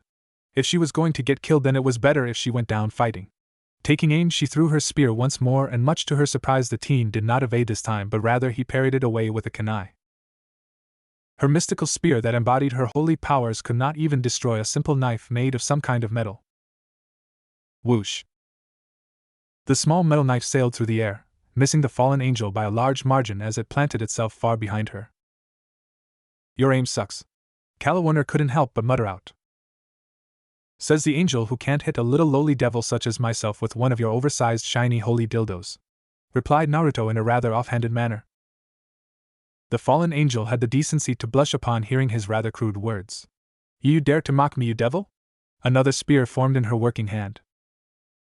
"Good comeback, really original," exclaimed the blonde as he was replaced by Log that took the death blow in his place. "Where the hell is all these logs coming from?" yelled the fallen angel, who was at her wit's end. "There are logs everywhere, you just need to look for them." Let it be known, since his life and death encounter with the deadly Nu, the Uzumaki made it his priority to master the Kawarimi no Jutsu, substitution technique. Another kunai dropped from the blonde's sleeve, this one he tossed on the ground just a few feet in front of him. "Oh, and by the way," he smirked while his hands blurred through several hand seals. "It wasn't as like he hasn't learned any other jutsu over the course of the last 4 years. It was actually the opposite, since he learned several jutsus, and made some of his own with the help of the people residing in his mindscape. When they were not fighting, that is. Really, whoever those two really were, they've been really helpful over the years." "What was that word? That's it." He grinned. "Checkmate." "Huh. Right, Mitsumata Denko, lightning release, three-pronged lightning," exclaimed Naruto as bluish sparks of lightning appeared on the kunai stabbed on the ground in front of the blonde, along with 2 other kunais which were embedded on the ground behind the fallen angel. Unknown to Calawarner, she was stuck right in the middle of a triangle created by the 3 steel blades. Before she could even comprehend what the blonde was planning, the fallen angel was already screaming out in pain as lightning coming from the steel blades, which acted like a lightning rod, assaulted her from 3 different locations. She was shocked for a good 10 seconds before the lightning coming from the kunais ceased. Calawarner fell on one knee almost immediately after attack. Her clothes were torn, her skin slightly burned and singed. She could feel every nerve of her body shouting at her in intense pain. She couldn't even feel the very wings she was so proud of, as it was badly burned by the attack. Ughai, retaining consciousness despite taking on the full brunt of the blonde shinobi's assault, the fallen angel heavily panted as she glared at a smiling Naruto. "You're definitely more durable than you look. I have to give you props for that." With another burst of speed, the blonde shinobi appeared in front of the Calawarner, smashing his right knee up towards her in the gut, making her entire upper body jerk upwards. The teen's left hand then lashed out, grabbing the fallen angel by her head before she could react. "Now then, I need you to come with me for some questioning, but since I know you're going to struggle until the end, then I'm going to have to knock you out." Wisps of blue chirping lightning started appearing around his left hand. This might hurt a bit. This was one of the few techniques he developed by himself over the past few years. His own version of the jutsu that pierced him through the heart, but rather than piercing this jutsu was focused on just grabbing the enemy and electrocuting them to death. Not that he was going to use it by its full power, since he needed her alive after all. "Right, Rakurai, lightning strike," the blonde whispered as the bluish sparks surrounding his hands became even more concentrated. The sounds of 100 birds chirping about could be heard from afar as electricity channeled through Calawarner's pain coursed through the fallen angel's system. Her eyes slowly rolled to the back of her head while drool fell from the side of her mouth before an overall sense of numbness began kicking in her body as her world slowly turned black. Eventually Naruto released her hold on the woman's body, letting her fall down on the ground unconscious. Someone's going to have one massive headache when they wake up. The devil then looked at the woman's down form. "But I think I might have gone a little overboard." The shinobi from Konoha suddenly chuckled. "Well, it's nothing Rias-chan or Sato-chan can fix." He walked towards the fallen angel's body before bending his knees and extending an arm to grab his would-be prisoner. "Now to get some answers as to why you're hanging out in our turf." The blonde sighed as he detected another spike of killing intent in the area, this one more malicious than the one belonging to his already fallen foe. Oh, for God's sake, he cursed out, ignoring the pain coursing through his body as he quickly grabbed the woman's fainted form before using Kawarimi no Jutsu, substitution technique. Smash. This time a spear of blue light pierced through another log. The blonde flipped through the air, landing atop a nearby lamppost as he held the unconscious Calawarner in his hands. Another dildo, this time blue. His eyes narrowed on the spot the spear hit. It was thrown an angle that would have killed both him and the unconscious fallen angel in his hands if it hit. Turning his head towards the direction from which the spear was thrown, the blonde shinobi saw another fallen angel flying in the sky. This one looking like a middle-aged man with short black hair, wearing a violet trench coat over a white shirt, which was topped off by a black fedora. How fortunate of me! To bump into someone strong in a place like this. I was only here to see what the bitch was doing, but who knew I'd find a gem worthy for battle here. The fallen angel stared at the devil with a rather crazed expression on his face. My name is Danasik. Fight me! Naruto jumped down from the lamppost and landed on the ground with a barely audible thud. He knelt, gently placing the unconscious Calawarner against the post before quickly turning around and lashing his leg out to kick another light spear that threatened to kill both him and Calawarner. Or what the hell was that for? You could have hit her. She was weak and insignificant. Her death would have not meant anything. What was that? Naruto asked as he glared at Danasik. I said she was weak. I don't care if she dies. To emphasize his point, the man created and tossed another spear at the unconscious Calawarner. Responding quickly, the blonde shinobi managed to grab onto the spear. He winced almost immediately as he felt the palms of his hands burn as it came into contact with the holy object. Ignoring the pain, the teen tossed the spear away, causing it to dissipate into the air. A devil looking out for a fallen angel? Ha ha ha ha, I'd never think I'd live to see this day. The sharply dressed gentleman roared out in a bellow of laughter. Being one who believed in the words of his old sensei Kakashi, Naruto couldn't help but feel pissed at the fallen angel's actions. Those who abandon their friends and comrades are lower than scum. Naruto whispered as one thought came to mind. This guy was definitely going down. Friends? I don't care about those. She was weak. Now I'm like her. You on the other hand look strong, so fight me seriously, you stray. The male fallen angel laughed out manically as a single blue spear formed within his hands before he dove from the sky and charged at the shinobi. If he wanted to fight, then he'd get one. Just not the one that he would have expected. Naruto inwardly smirked. Time to play with the jackass. What the hell is all with you fallen angels thinking I'm a stray devil? Naruto asked in a rather mocking tone as he quickly ran towards the fallen angel. Another kunai dropped from his right sleeve into the firm grip of his right hand. Shing. Sparks flew into the air as the shinobi's simple knife clashed against the holy spear as both combatants pushed against the other, creating a short struggle for dominance, as the two pushed their strengths into their respective blows, hoping to force the other to yield. Danasik was the first to relent. The fedora-wearing man quickly pulled his spear back before thrusting it with renewed speed, strength, and ferocity towards the shinobi. The fallen angel Danasik was faster than a regular human or shinobi, but to him, to his eyes who had dealt with stronger and faster opponents, it was as if the fallen angel moved in slow motion. Taking one step to his right, the blonde avoided the first thrust. Swaying his body even further away, he managed to evade the second blow. Tilting his head to the left allowed him to dodge the third attack aimed for his head. Ducking down by bending his knees, he avoided getting mowed down by the shaft of the spear. From his lowered position, the shinobi sprang upwards with his kunai firmly gripped in hand. Slash. With one swift motion of his hand, he brought his kunai upon the fallen angel's face, slicing the man vertically from his cheek towards eye. However, before the kunai could pass through and damage his eyes, the black-winged fallen angel jumped back and flew up in the air. Drip. A single line of blood fell down the angel's face. Normally a person would be pissed or terrified upon the sight of someone easily wounding their face, but that was not the case for Danasik, for instead of looking afraid or angry, the man was smiling brightly. Yes, a cruel, sadistic, or rather masochistic smile that was almost perverse and orgasmic in nature. Definitely an expression fitting a battle maniac such as himself. Looking down on the shinobi, the fallen angel let out a roar of laughter as one tiny speck of blood fell from his cheek. Drop. A barely audible echo of the small droplet hitting the ground served as a signal for the two to resume their battle. Wings about flapping wildly, the fallen angel descended from the heavens. Danasik's blue spear shined an even holier hue of blue, signifying an increase in its power before he thrusted his spear rapidly towards the shinobi. Shing shing shing. Hands almost blurring in speed, the blonde shinobi parried the increasingly overwhelming attack. From below, it looked as if a rain of holy blue water poured down upon him. Not wanting to get overwhelmed, the blonde shinobi channeled chakra to the soles of his feet before jumping back, away from the rain of inevitable holy death. As he jumped away, the blonde shinobi's free hand reached for the pockets of his pants and pulled out 4 shurikens that he carefully hid in his uniform. Stupid human world anti-weaponry laws. Lashing his arm, the shinobi threw all 4 projectiles with great precision towards Danasik. Whoosh! The 4 shurikens cut through the air as they approached Fallen Angel. You think using only 4 of those is enough to defeat me? The dandy-looking man asked while he prepared himself to parry the attack. Then try this. Shuriken Kage Bunshin no Jutsu, Shuriken Shadow Clone Technique, shouted Naruto. Seconds after those words left his mouth, what was once 4 measly shurikens suddenly turned into a myriad of deadly spinning metallic stars numbering at least 40.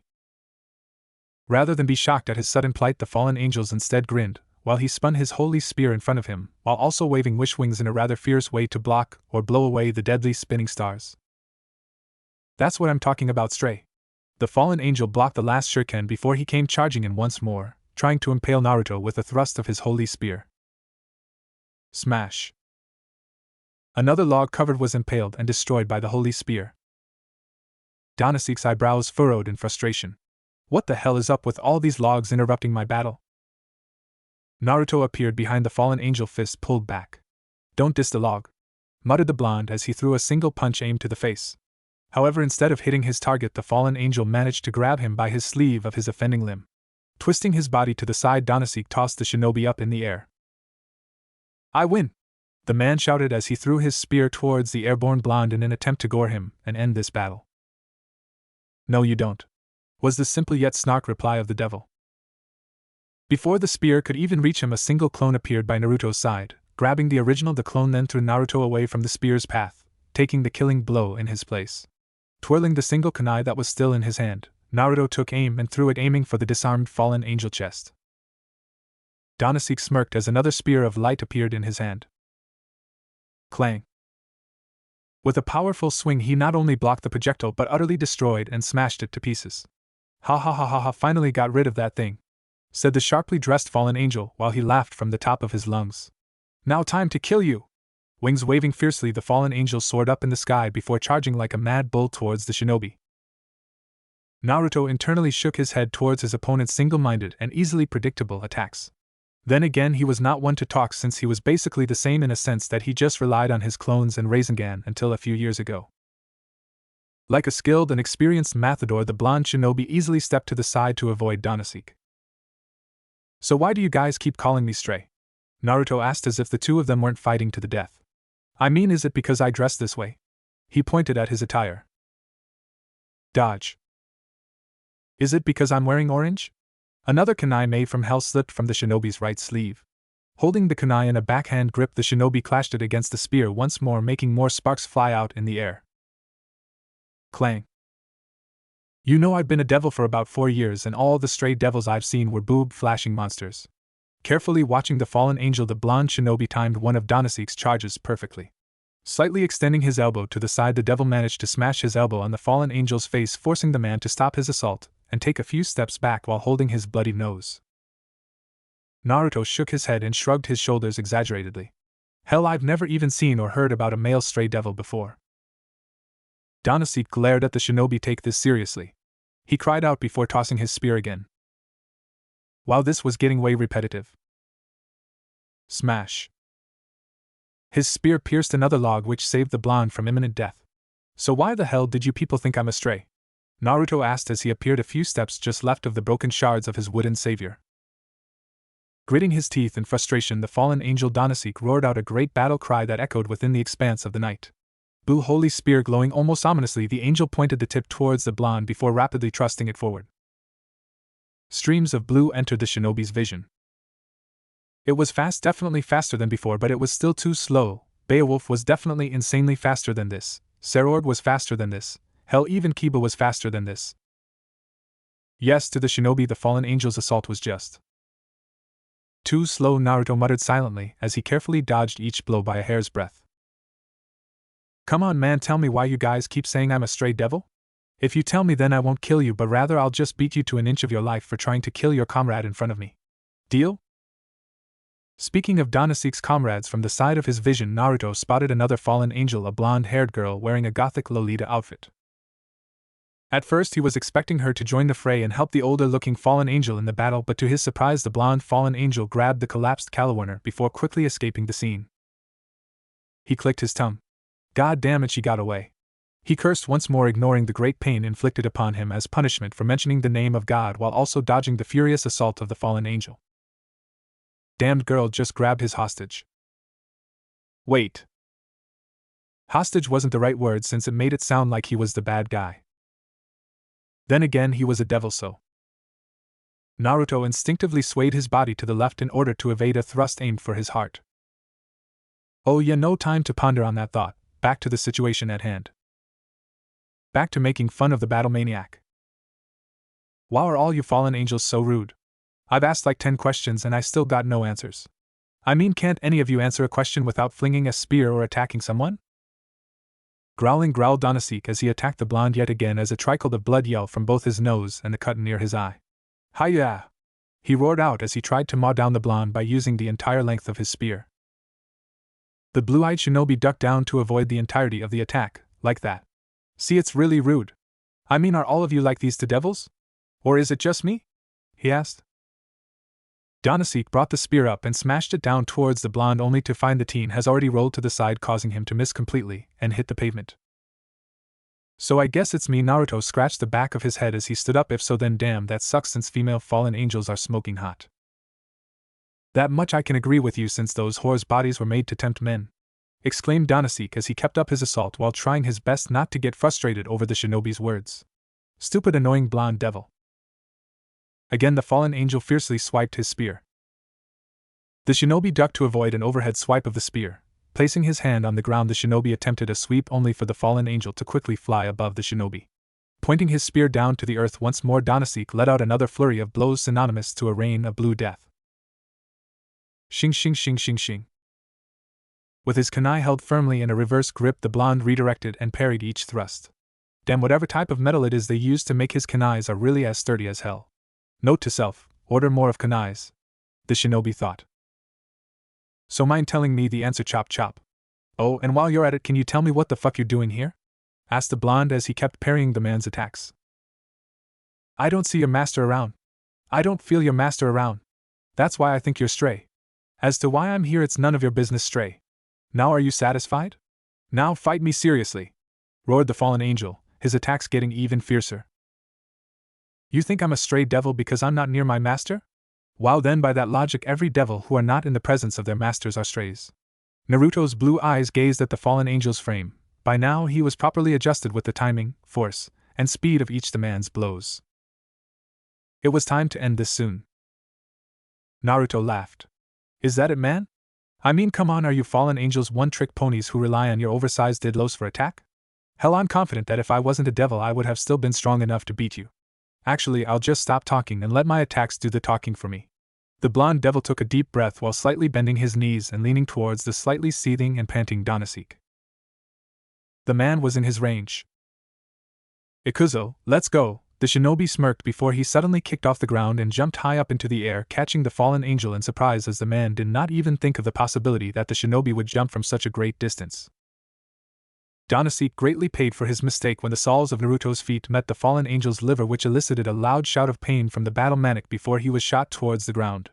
However, it did not end there, as upon contacting the earth the fallen angel's body bounced off the ground high enough to allow Naruto, who landed behind the fallen angel, to firmly plant himself on the pavement, allowing the blonde shinobi to deliver a particularly devastating shoulder check upon the Danasik's chest. Crash. The fallen angel's back smashed against a nearby concrete wall, his body drooping forward. Not relenting his assault, the blonde shinobi quickly grabbed Danasik by the top of his head before slamming him down towards the pavement, creating a small crater underneath the man's head. Oh, and before I forget, whispered Naruto, hand still placed upon the older man's head. I'm not a stray devil.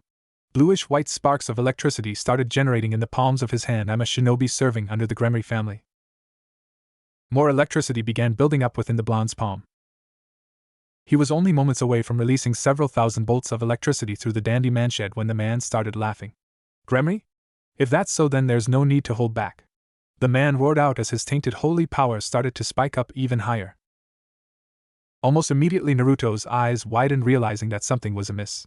Abandoning his planned attack, the shinobi quickly released his hold on the stray devil before jumped back, distancing himself from the still madly laughing Danaseek. "This is the power granted to me by my lord," the man shouted as his power spiked even further. By then the blonde caught on what was the source of the fallen angel's newfound power. Instead of 2, there were 4 black wings on the man's back. The fallen angel then attacked. Whoosh! In a span of seconds, a storm of feathers from his 4 wings came flying towards the shinobi. A storm of black feathers that were more akin to sharp black daggers that soared and sliced through the air. "Okay, this is new," muttered the blonde shinobi as quickly he jumped back and crossed his arms across his chest and head while curling his knees towards his stomach, effectively defending most of his vital areas. Shing, shing, shing! Several of the piercing deadly blades pelted against his body, eliciting a loud clanking sound to echo about in the air. Just like a passing storm, the wave of black feathers left about destruction in its wake as the very ground that surrounded the blonde was utterly devastated. Nearby walls were cracked, several lamp posts were destroyed, there were large gashes scarred the earthen concrete, tearing it apart like it was paper. If it was not for the barrier placed onto the battlefield by the fallen angels, then it would be sure that the entire neighborhood would be in chaos upon the sounds of the battle. The feather storm eventually receded, revealing the blonde shinobi unto the world. There were no visible wounds upon his body, but his clothes on the other hand were torn rather badly. Both his pants and the sleeves of his blazer were almost non-existent at the point. The shinobi really had thank God insert intense heavenly induced shock that he was so durable, otherwise he'd look like a pincushion. Wahahaha. What a catch, what a catch. Here I thought you were just some insignificant stray devil, an easy prey, but now I find out that you're a servant belonging to one of the 72 pillars. From the Gremory family, no less. The man roared out, his voice in disturbing ecstasy. Raising his hand, 2 large blue light spears formed behind Danaseek. "I don't care anymore. If my action starts a war, then so be it. I know many of my kind would be happy to resume conflict." The 2 large spears then fell from the sky. Eyes wide, the shinobi quickly channeled his chakra towards the sole of his feet. Kicking off the ground, the blonde dashed away from the 2 spears, only to find out that the 2 were thrown for the sake of distraction, as he found himself assailed yet again by several dark feather blades. Holding his ground, the shinobi crossed his arms around his chest, defending himself from the agony of being pelted by 100 sharp feathers. Not that they were strong enough to penetrate his defenses. Indeed, the fallen angel's power sharply rose, but it was still far from even reaching the level of power where the blonde and many others currently stood. At the moment, Danaseek only stood around the same level as the blonde's friends, so and by any means he should not get cocky by just landing a surprise blow on the shinobi. "Wahaha, where is your log now?" The fallen angel kept laughing sinisterly while the shinobi froze upon realizing that 1 sharp feather passed through his guard. 1 feather that stabbed itself through his chest. 1 feather that embedded itself upon the treasure that he was hiding beneath his jacket. Crack! Naruto's jaw dropped, his eyes widened while his pupils dilated. The shinobi stared down on the single feather, as dread and fear formed in the pit of his stomach. The shinobi plucked the feather out, and to confirm his fears, the shinobi found that his CD was shattered to pieces. Limited edition collectible CD ruined. Playtime was officially over. "It's time to draw first blood in this upcoming war," Danaseek proclaimed, completely oblivious to the blonde's plight. "You will be but the first of many to fall," yelled the older man as a single large spear appeared in his hand. The shinobi just kept looking at the small gash in his chest. His normally blue eyes were ominously shadowed by his hair. 4 fluttering wings were ignored as it released more feathers. "With my new power, there is no way you can defeat me. Die, servant of Gremory," boldly proclaimed the fallen angel as he charged towards the still silent blonde. "You," the teen whispered as he ignored the fallen angel's babblings and evaded the thrust of the man's spear. The teen then stomped on the ground with such force that it created a small shockwave which blew away not only the offending feathers but also Danaseek, who was attempting to stab the blonde. "You," the blonde's killing intent spiked up along with his chakra, and a small amount of his crimson malice filled Yuki. "You broke my CD!" he yelled out as he pointed an accusing finger on the still airborne blood-lusted fallen angel. "So?"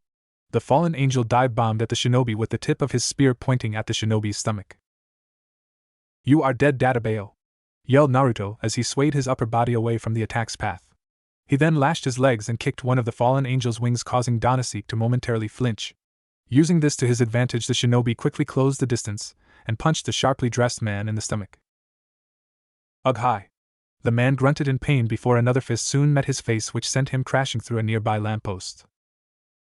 Channeling chakra to his feet, Naruto kicked off the ground and charged towards the wreckage. However, before he could even attack, the shinobi was forced to jump back and dodge as several light spears along with the now broken lamppost were thrown at him by Danaseek. You said I can't defeat you, right? The shinobi snickered as he methodically avoided several more spears being thrown at him by the fallen angel. It was no use. By now his own eyes were already well adjusted to the new strength and speed of Danaseek's new attacks. You have no idea how many people I've fought told me that. With a puff of smoke, 2 kunais appeared in each of the blonde's hand. With a quick flick of his wrists, he threw both blades at the fallen angel. Whoosh whoosh. Both blades passed through all of the fallen angel's wings, missing their targets almost entirely. What was that? Your aim sucks, shouted Danaseek as 2 large blue spears materialized above him. It's about time I end this. Choosing to ignore the fallen angel's comment, the blonde just grinned as he continued with his words. But do you know what I did to them every time they mouthed off like that? He extended his left hand to his side while devilish bat-like wings snapped out of his back for the first time in the battle. The blonde shinobi then propelled himself from the ground and flew towards the fallen angel with newfound speed. It then happened in a flash. A puff of smoke surrounded the 2 kunais that were thrown, revealing themselves to be transformed clones of the blonde shinobi. Smirking, both clones simultaneously waved one of their arms towards the fallen angel's wings. Futon, Kazakiri. Wind release, wind cutter, the 2 announced as a violent arc of destructive wind was expelled from their limbs. Having been caught off guard, the fallen angel shouted out in extreme pain as he felt all of his wings being torn, slashed, and shredded apart. Danaseek hurriedly looked back to his wings, unconsciously committing a grave mistake that a battle maniac like him should surely know. He took his eyes off his opponents. Before he could even look back at the devil, it was already too late. A compressed sphere of pure power that formed on top of the blonde's left palm was rammed through Danaseek's stomach. I kicked their asses, shouted the blonde devil as he pushed the sphere with one hand, grinding it further towards the fallen angel's body. Rasengan! Spiraling sphere, the teen announced with a loud shout as Danaseek's body was launched backwards, soaring through the air until he eventually fell and crashed rather violently towards the shattered and broken concrete road. The roles has been reversed. The blonde devil, who opted to stay on the ground, was now soaring high above the sky, looking down on the gravely wounded fallen angel who kept to the sky. Naruto slowly descended down towards the collapsed figure of the fallen angel. Even from high above the heavens, the blonde shinobi could see the spiral mark of his attack engraved upon the fallen angel's stomach, along with the sight of at least 3 of Danaseek's wings, which were badly torn and bleeding courtesy of the blonde's blades of wind, while the last remaining wing was bent unnaturally. Landing on the ground, the shinobi heard a cough coming from Danaseek. "Don't!" cried out the fallen angel as blood spilled out of his mouth due to ruptured organs in his body caused by the Rasengan. "Kill me! Now you beg to live?" Naruto shook his head disapprovingly while his 2 bat-like wings began fluttering about menacingly. "You know I've killed others before you, some of them not even deserving of death." The shinobi took a deep breath, his expression morphed into one of pure seriousness. "So tell me, do you really think I'd feel remorse in killing a battle-hungry fallen angel like you who doesn't care about their comrades and attacks others without good reason? My broken CD aside, you're a fallen angel who'd willingly start a war that can kill thousands from all 3 factions just for the sake of your own twisted happiness." He glared at the fallen devil with cold blue eyes that brought fear into the battle-crazed devil's very existence. "If I kill you, I'd actually do the world a favor." You monster!" Danaseek coughed out as he desperately molded one last light spear with all his might. "If I'll die, I'm taking you with me," he shouted as he tried to stab the blonde with the spear. But much to his surprise, the blonde caught his holy spear by its shaft and pulled away from the fallen angel's grip. "I'm not a monster." Despite the spear burning his hands, the young shinobi spun it around and pointed its sharp head over the shocked Danaseek's heart. "I'm a devil to Bayo!" exclaimed Naruto Uzumaki as he gripped firmly into the sacred weapon before he used it to stab Danaseek through the chest, impaling the man's heart with his own holy spear. The fallen angel known as Danaseek bled out and passed away within the span of a few seconds. He died with an expression of pure unadulterated fear and agony etched on his face upon seeing the visage of his demonic killer standing before him. With his death, the barrier that surrounded the area faded, revealing the scarred and destroyed streets towards the normal world. That was definitely going out of his wallet. Sighing, Naruto took one last glance on the dead body before closing his eyes and taking a deep breath. Did he feel remorse for taking a life? Of course he felt remorse. It was inherently part of his nature to feel that emotion. But there are just times when he needs to steel his heart and do what he had to do. This was one of those moments. Naruto exhaled, breathing out warm air in contrast to cool temperature. The teen then opened his eyes and found nothing left of the fallen angel, whose body turned into ashes which were then carried off by the wind. There goes getting any information from that guy, he whispered as he reached for the now broken CD beneath his blazer. Damn, I was really looking forward to watching this, he whispered rather defectively before throwing the useless piece of junk away. Normally he would be happy about defeating such a bloodthirst foe and ridding the world of more psychopaths, but he knew that it was still far from over. He could still feel another fallen angel nearby. This one felt more powerful than the three, including the one that took Calwarner, he had the pleasure of encountering. So many crows flying in the sky tonight, he muttered while turning towards the direction of the last presence. What the hell is going on here? Stated the teen before he disappeared in another burst of speed, leaving nothing but a cloud of dust in his wake. Replacing his CD can wait later. A pledge to my king. Several minutes of running underneath the night sky and following the presence of the fallen angel brought one Naruto Uzumaki in the midst of a relatively abandoned park. There wasn't really anything special about this park, rather to equate it with the word special is an insult, as it was relatively plain beyond all belief. There were plants, benches, a small fountain, making it look like most other parks in the area. It would be by all definition normal if not for the fading feeling of malice that surrounded the area, along with the heavy and thick scent of blood and iron that lingered ever so steadily in the air. At first his eyes darted towards the source of the malice, but found only a small amount of it remaining, along with a trail of feathers possibly belonging to the fallen angel he had felt earlier. A pained grunt echoed ever so weakly, grabbing the shinobi's attention. The shinobi from Konoha's head moved almost mechanically towards the source of the noise, which incidentally was also the source of the heavy metallic scent. Naruto Uzumaki froze upon seeing a familiar teen. A teen who was often one among the many people that constantly chased after him while spewing out various curses and death threats. It was the very same teen he screamed at a few days ago. Yes, lying there on the cemented ground soaked in a pool of his own blood, with spear of pure red light impaling him through his stomach, was none other than the dying pervert known as Issei Hayate. Well shit. A pledge to my king Yendi. Since time immemorial, death has always been a part of a shinobi's life. That much was an undeniable truth. Being a shinobi himself, Naruto Uzumaki has seen and caused many deaths over the course of his 12 years of life in the land of the elements. At a tender age of 5, Naruto already experienced the violent bloodshed of the shinobi world when he bore witness to several Umbu committing the act of murder upon several chunin that tried to kill his younger self. 7 years after that he committed his first kill, albeit unintentionally, in the form of him pummeling Mizuki to death with hundreds of clones.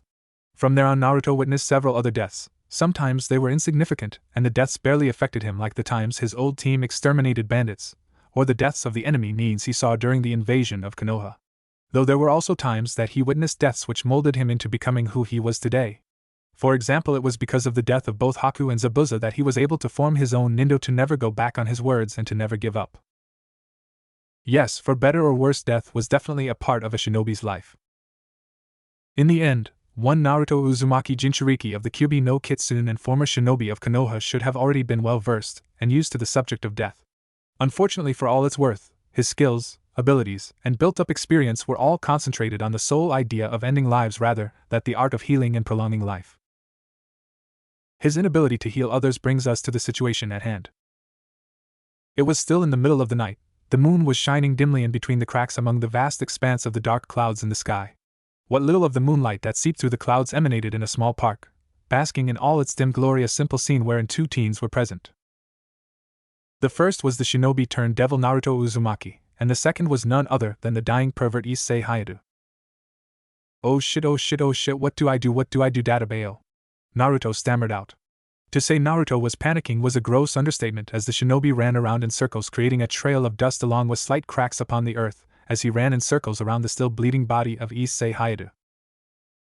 Should I leave? Naruto quickly shook his head before shooting down his own idea. No, I can't leave him alone here. He clicked his tongue. How the hell could I know that he was really going to get stabbed in the stomach? Shit, I can't help but think this is somehow my fault. Nah, it couldn't be, that would be just too convenient. Yeah, it's not like an interdimensional god finds pleasure in putting his life through insane levels of hell. Ugh, hell help. Issei managed to mutter out in between his pained coughs that drew blood. He stopped walking and quickly knelt beside the injured pervert. "Oh, good, you're alive. Thank God. Phew, you're alive." Before he could even realize what he just said, yet again an extremely intense shock of divine power coursed through his body, bringing forth an unimaginable pain that would have made many of his kin pass out. Ouch. God damn it, this isn't the time to be shocking me, asshole.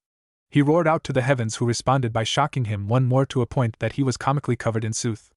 Ugh, this was the first time an actual lightning bolt descended from the heavens and pelted him.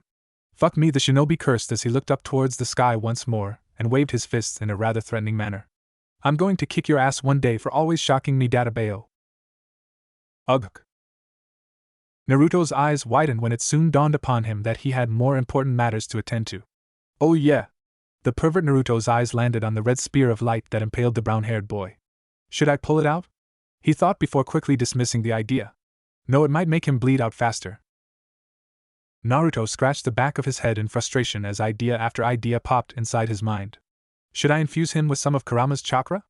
No, that's just stupid, since Abiju's chakra is corrosive and poisonous to others and by all means shouldn't be transferred to another person. Hell, it disintegrates my skin when I go over my limit. He shook his head as he threw that plan out of the window. I mean, what kind of idiot would do an ass pull like that, Databeo? It was in the midst of his panicking did the blonde suddenly tense up as he felt something emanating from the dying teen. He sensed it, a foreign power on par or even greater than that of his tenant seeping out of the teen's body. What the hell? Naruto muttered out as he closed his eyes and placed his left hand on Issei's body while trying to focus on the source of energy. He was by no means a sensor, but his ability to sense energy and life forces greatly improved when he became a devil. Not even a second after closing his eyes, Naruto felt as if a great being was watching him, staring at his very existence. This foreign energy, it felt vaguely familiar. It was as if he felt something similar to this once in the past. What is this? It's so powerful, he whispered as he opened his eyes.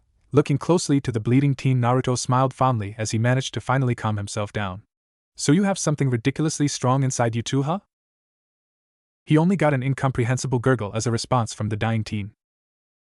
But still, it doesn't look like this power is healing you like the fuzzy but does to me, so that means you're pretty much fucked if I don't find a way to heal you. Add to the fact that I don't know shit about healing jutsu and I don't have my phone with me, so calling the ambulance is out of the question. I also don't have anything that can be used for first aid, so you're really fucked. Furrowing his brows, the shinobi looked around trying to find something he could use to help the dying teen. In all intents and purposes he should have just left and allowed the teen die, but that just wasn't like him. He'd rue the day that he will allow himself to turn an eye from someone who needed help. Eventually, after looking around, Naruto's blue eyes widened as he gazed upon a familiar piece of paper sticking out of Issei's pocket. Wait, that's, he said as a grin quickly formed on his face. Looks like it's your lucky day. He looked directly at the dying teen's half-lidded eyes. Tell me, do you want to live? The badly wounded teen nodded weakly, his vision already wavering, causing him to see nothing but the dazzling sight of spiky golden blonde hair. Good, she's been looking for a pawn for a while and I think she'll be satisfied in having you, Naruto said as he placed the contract in the hands of Issei. Now think about it. One greedy wish before you die. One wish with enough greed to reach her ears.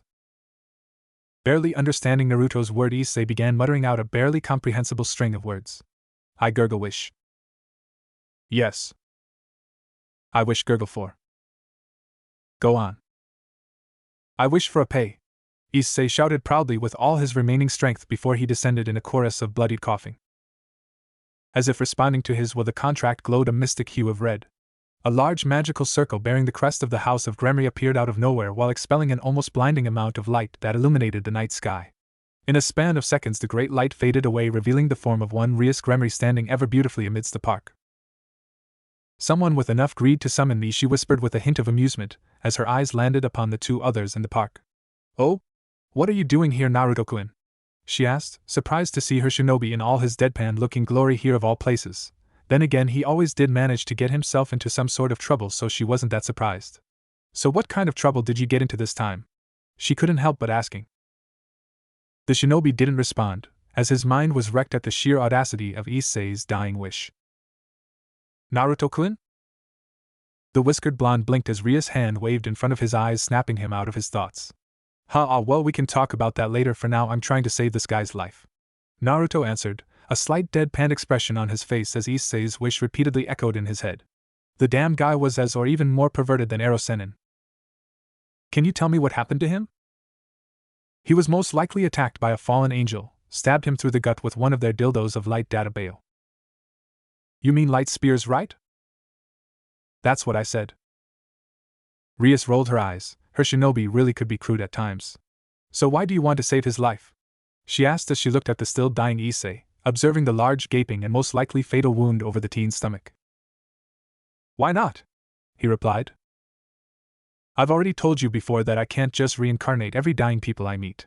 There are limits to what I can do, you remember, right? At most I can reincarnate 16 people into devils so they could join my peerage. Then you could probably spare a pawn for Issei, right? You're not going to back out on this one, are you? Nope. She closed her eyes and let out a defeated sigh. Sometimes being stubborn had its downside. So you want me to revive him as my pawn? Yep, and he doesn't seem to be that useless. Ria's eyes quickly opened as her eyes met that of her shinobi's. What do you mean? She asked. Try going near him, you'll sense what I'm talking about. Doing as she was told, the current heir to the Gremry family took a few steps towards the brunette teen's body. Her eyes widened in shock. Like her shinobi, the devil quickly realized that there was a huge amount of power emanating from deep within the dying human. This is probably one of the sacred gear things you always talk about. Sacred gear, artifacts of the original biblical God bestowed upon humans as part of his miracles on earth. An irregular power that is bestowed to certain humans, most of them becoming people whose names are recorded in history and shall forever be remembered as men among men. She smiled as turned towards her shinobi. You did well on finding him, Naruto. I'll turn him into a devil, she said, feeling proud of her loyal shinobi. Good, we get a new friend with a sacred gear, and the only thing he wants in return is to some pay. Ria's sweat dropped and turned towards her fiend. He wasn't serious, right? Still, she decided to ask. A pay? He wants some big juicy pay. Her eyes narrowed at her shinobi. She knew that the blonde could be rather mischievous at times, and would often go to pranking sprees where no one was safe, not even her great Mao of an Oni-sama was spared from the blonde's wrath. You're serious, aren't you? She asked as she tried to figure out if her shinobi was just messing with her. Yep. Naruto quickly replied truthfully. So he's a huge pervert, yeah. I guess I'll go revive him then. You do that.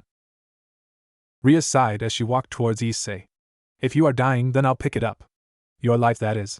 From now you will live for me. As a part of her peerage, Naruto added, keeping his arms crossed as he watched Rias perform the reincarnation ceremony underneath the moonlight sky. She started out placing one crimson pawn piece on Issei's chest before steadily increasing the numbers until she stopped at 8 to meet the requirements necessary for the brown-haired teen's revival. Naruto smiled as a crimson demonic power surrounded Rias' body. Beautiful, he whispered mostly to himself as he couldn't help but be in awe at the wonderful contrast created by the pale moonlight and the crimson demonic energy which made his king look even more beautiful. I order, in my name Rias Gremry. You, Issei Hayadu. I resurrect you back to this soil as my servant, and have you reborn as a devil. You, my new pawn, be delighted with your new life. The crimson chess piece glowed before sinking inside Issei's body, completing the ritual. Rias stopped channeling demonic her power before turning towards the grinning shinobi.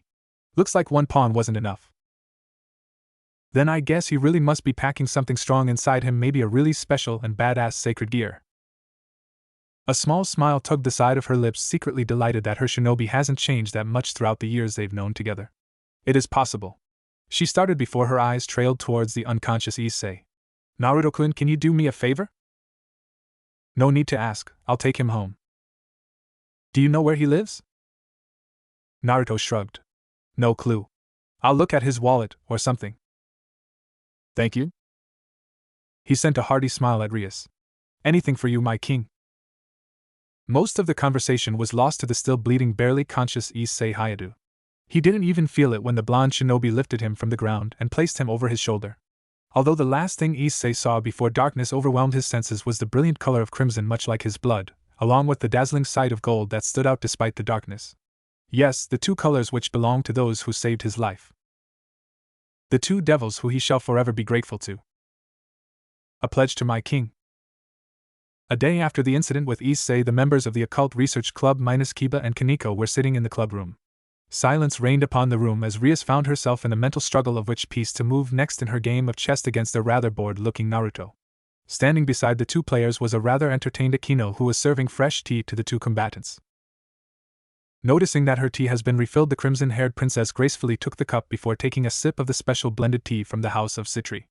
After drinking a bit of her tea, Rias placed her cup down and moved one of her knights to take out one of the blonde's pawns. There, she said with a hint of exhaustion.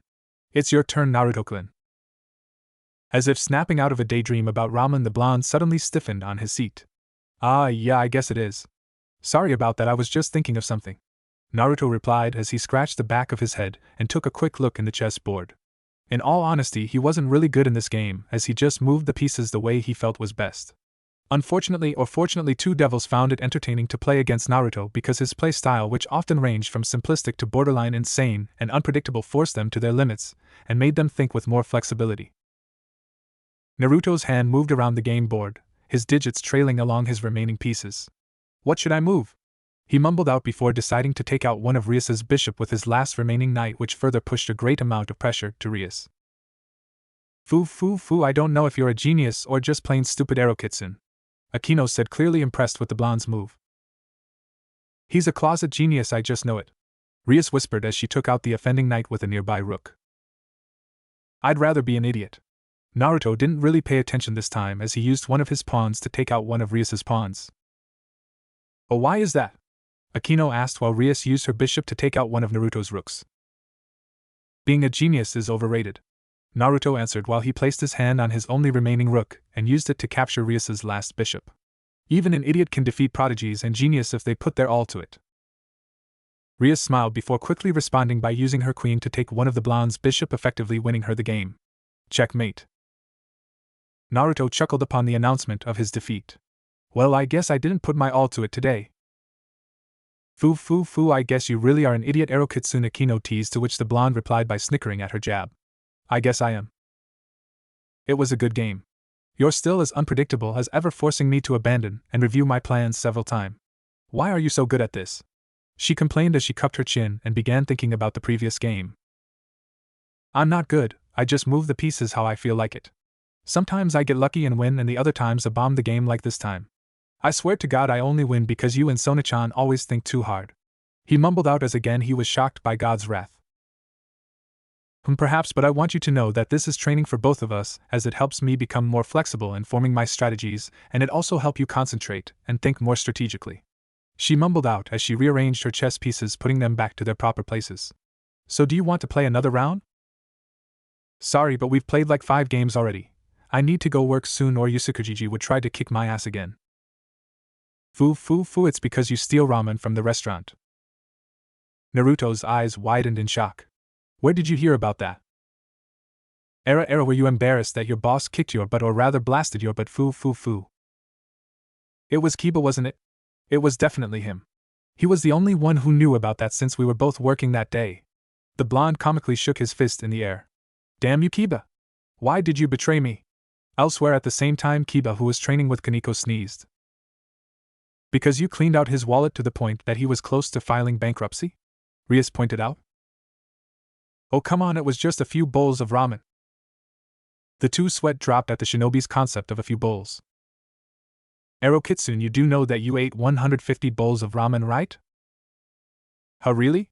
His eyes turned to Rias as if asking for confirmation. Sadly, that is true. I thought I ate like 15.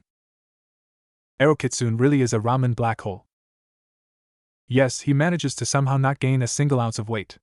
A disturbing singularity that should be studied for the sake of women, devils, and humanity. Now I don't gain weight because I train, I'm awesome, and I'm badass, Databeo. He chuckled for a few seconds. As his laughter eventually faded away, the teen's eyes landed on Rias. The mood was already light. It was probably the best moment to ask that's been plaguing his mind during their chess game. So what are we going to do about him? Him? Era is Arrow-kitsune finally coming out of the closet. Don't try to act like you don't know what I'm talking about. Heck, don't even joke about that. Databeo. Naruto yelled as he recalled the events of several men chasing after him while proclaiming their love for him. A shiver ran down his spine. That event still haunts him in his dreams to no end. Foo, but you're so fun to tease. Rias sighed. She hoped to avoid this conversation for now because she had a good idea why her servant was bringing this up. Seeing no point to delay any further, the buxom young woman exclaimed. Akino, you know who he's talking about.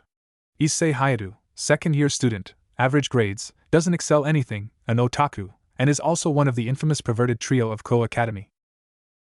Two great ladies, two great gentlemen, perverted trio, huh? Now that I noticed that people in our school really loves to group people and give them titles but still gentlemen. What the hell is up with that? There's nothing gentleman-like in me. Naruto whispered, hoping no one would pick up on it, but unfortunately a certain queen caught wind of his complaint. Foo, yes, there is nothing gentleman-like about you. I still remember when they were trying to train you in manner and etiquettes in the past.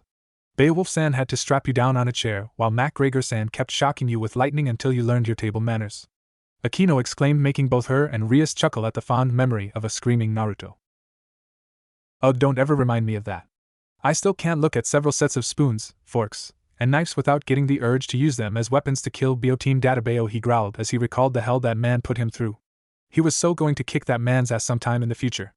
Internally shaking his head, the blonde blue-eyed teen switched his limited attention span back at the topic at hand. But we're getting off topic here, Rias-chan. What are we going to do about Issei then? We're not going to do anything, for now Issei Hayato shall be allowed to do as he wants. Are you sure it's fine to just leave him alone, ignorant to the truth? Because that doesn't sit well with me. Rias nodded rather proudly as she tucked her arms beneath her chest. I'm allowing him to live a normal life. Naruto shook his head. No, you're allowing him to enjoy the last days of his normal life. You told me that you used 8 pawn pieces for him, right? That means he must have a pretty strong sacred gear inside him. I think that was the reason he was attacked by fallen angels in the first place. To try and get rid of whatever it is inside him, or whatever they think he is. He whispered the last part so silently that not even the enhanced hearing of the 2 other devils picked it up. The irony of this entire situation was not lost to him, as Issei's situation somewhat mirrored his own.